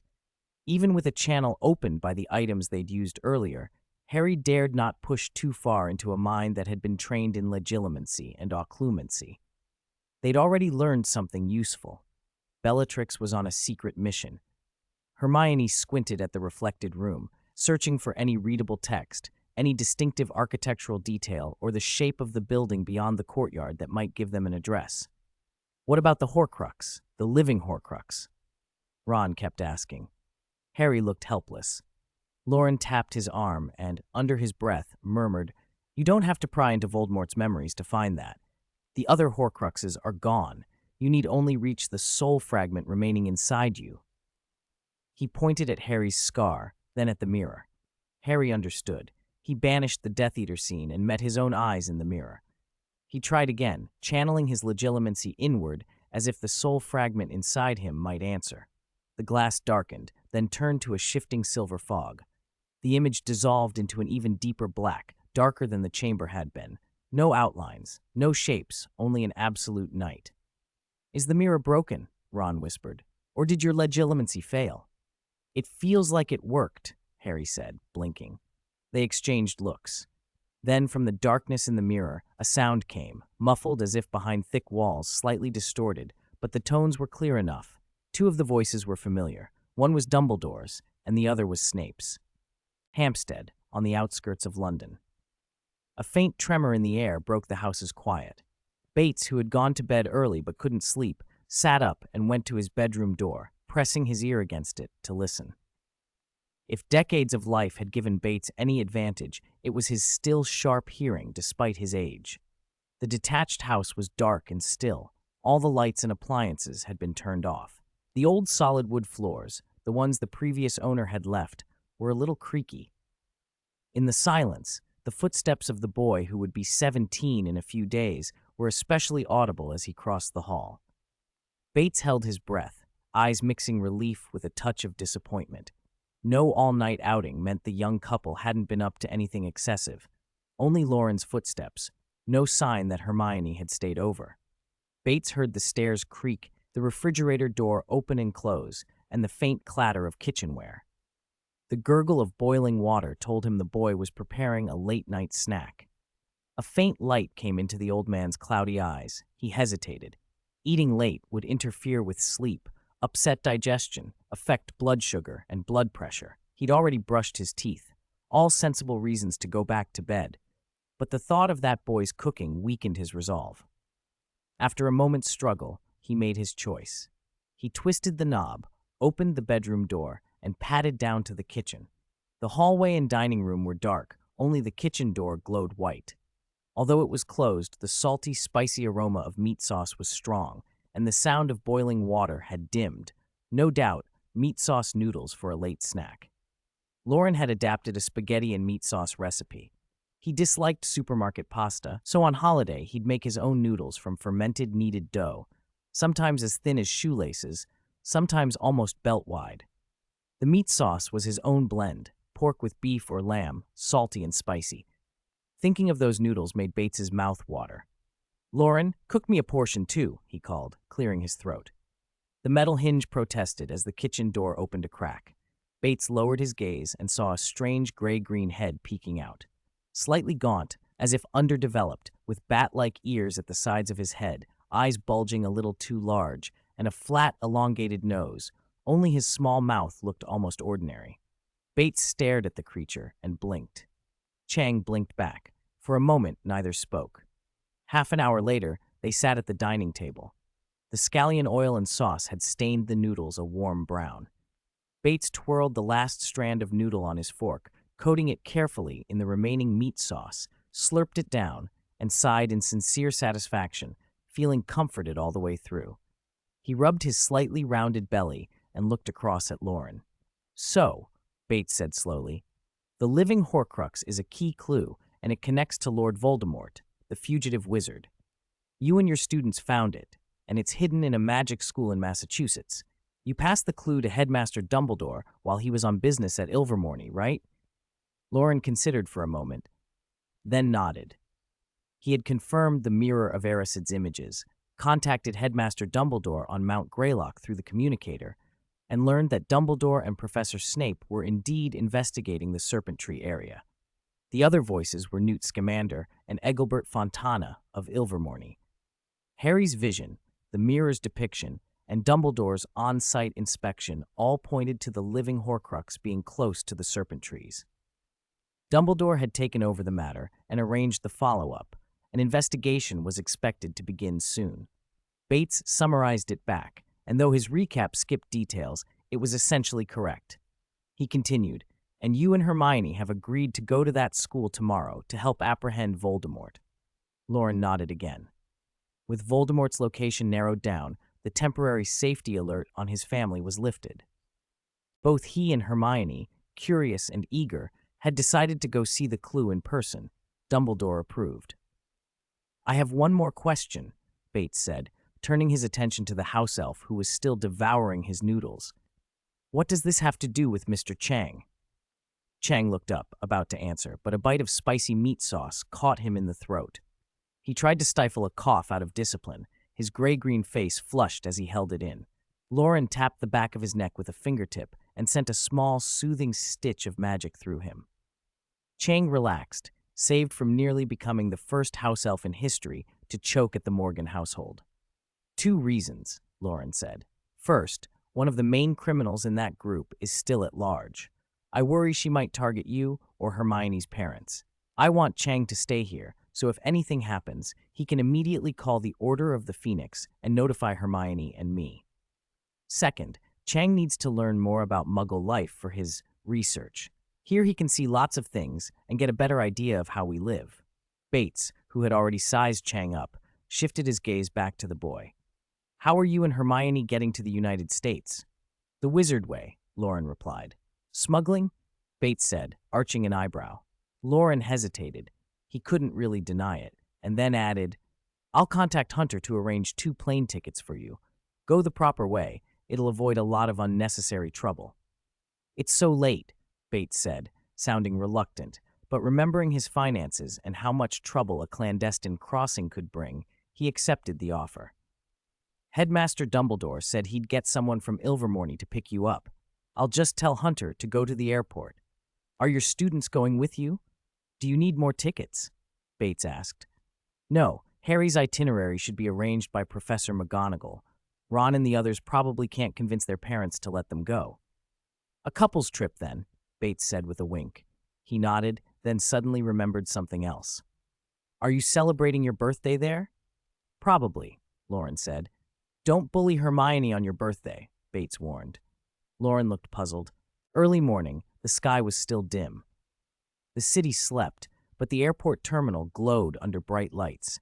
The loudspeakers kept repeating flight information, and crowds flowed along escalators and corridors. Loren and Hermione slipped behind airport staff to avoid the throng, passed through security, and boarded the plane by a separate jetway.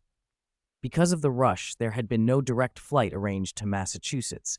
Instead, they took a 9-hour direct from London to New York. They stowed their bags and sat in a row. They were both running on too little sleep. Loren had only come home late the night before and talked with his mother until dawn after the long journey. He'd slept only a few hours before being dragged out before daybreak to catch this flight. His head felt heavy and his thoughts sluggish. Hermione glanced at him. He wore a plain white t-shirt under an open Hawaiian shirt, denim shorts, and a baseball cap, casual to the point of vacationing student. The only thing that seemed serious were his shoes. She didn't particularly like the outfit, but it suited him, and she couldn't help stealing a look. Indicator lights on the taxiways erased the deep blue of night. Loren leaned his forehead against the window, staring without blinking. "What are you looking at?" Hermione asked. "Looking for signs," he said. "What?" He shook his head and smiled mysteriously. "I once heard a story about 17-year-olds who boarded an early morning flight together. Before takeoff, they noticed subtle signs, little things, and following a hunch, avoided a crash. They saved a few classmates, but afterwards, one by one, the survivors died in accidents. No one escaped the pursuit of death." Hermione had learned long ago how to handle remarks like that. Best not to ask questions or argue. She reached out and rubbed Loren's shoulder, hoping to make it more comfortable and rest her head there. The effect was only mildly successful. It was still firm, but comfortable enough to sleep. She narrowed her eyes and smiled. For a long time, girls often matured faster and had been slightly taller than Loren, so he used to rest his head on her shoulder. Now their positions were reversed, and she felt the same quiet warmth of being depended on. The girl's scent lingered near his nose, her warm head resting against his shoulder, her disheveled hair tickling his cheek. It warmed him in a way that was hard to describe. Loren slowed his breathing and, almost without thinking, lowered his voice. "Want to upgrade to first class to sleep?" she mumbled, half asleep, voice lazy. "No, like this is fine." He stopped persuading, kept his shoulder steady, and turned back to watch the window. 10 minutes later, the plane began to taxi. After the engines wound up and the familiar push into the seat, they climbed into the sky. Dawn hadn't yet come, but once they broke through the cloud layer, a bright light rose in the east, a golden, burning brightness that lit the undersides of the clouds. Loren stared at the flaming clouds until sleep overcame him. He closed his eyes and fell asleep, leaning against Hermione. When he woke again, it was because the light had shifted. They'd clearly taken a different route, or the schedule had changed. The cabin felt like evening. The plane descended through an orange sea of cloud. Hermione's head was still on his shoulder. She watched the blaze of sunset wash the clouds in gold and orange. She noticed Loren's profile, tilted against the light. The angle was striking, beautiful in a quiet, almost domestic way, and she found herself looking at him more than at the sky. For a moment, she imagined they hadn't crossed an ocean for Horcruxes or Death Eaters, for Voldemort or duty, but for a holiday. A private trip after graduation didn't sound so bad. A slight drop in the cabin woke Loren. He blinked and opened his eyes. Hermione immediately closed hers and pretended to sleep, though a small smile had already crept across her face. The plane touched down, taxied, and came to a stop with a gentle jolt. An airport attendant came through to guide passengers out. They retrieved their small suitcases from the overhead bin and stepped into the arrivals corridor. Waiting at the end of the passage were two familiar faces. Dumbledore had told them someone would meet them. A man and a woman stood by the exit. The man was tall and straight-backed in a suit, with the American Magical Congress Auror insignia pinned to his chest. The woman smiled gently. Her features were much the same as before, but now she carried herself like a seasoned witch. Pickery Greaves scanned the crowd while Nancy Boot nudged him under the ribs with her elbow, quietly warning him not to be too conspicuous. Loren and Hermione paused, then walked up and dragged their suitcases over. "Loren, Hermione, long time no see," Pickery called. "Welcome to New York," Nancy added. "Good to see you." Loren shook their hands, a little surprised. "Dumbledore said he'd arrange someone to meet us. I thought maybe a professor from Ilvermorny or someone from the Magical Congress. I didn't expect it would be you two." "In a way, you're right. We are from the Congress," Pickery said with a smile, tapping the badge on his chest. "I'm an Auror in the Department of Magical Law Enforcement, and Nancy is a federal wand permit officer." Nancy's expression turned mock serious. "Please cooperate with the paperwork," she said, and then laughed at herself. She took their wands, made an imprint on a strip of parchment, and handed the wands back. She led them out. "Mr. Dumbledore and Professor Fontana specifically instructed us to arrange a portkey to Mount Greylock," Nancy explained. "We won't be stopping in the city. We're going directly to Ilvermorny."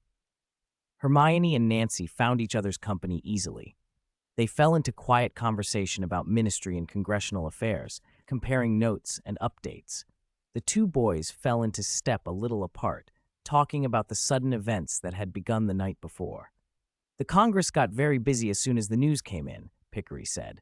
"The Department of Magical Law Enforcement, the Serious Crimes Office, even the Muggle Relations Branch were sent into action. Many specialists from research departments were called to Ilvermorny." Pickery hesitated, then asked bluntly, "Forgive me, but what exactly happened that's so urgent?" "That's a long story.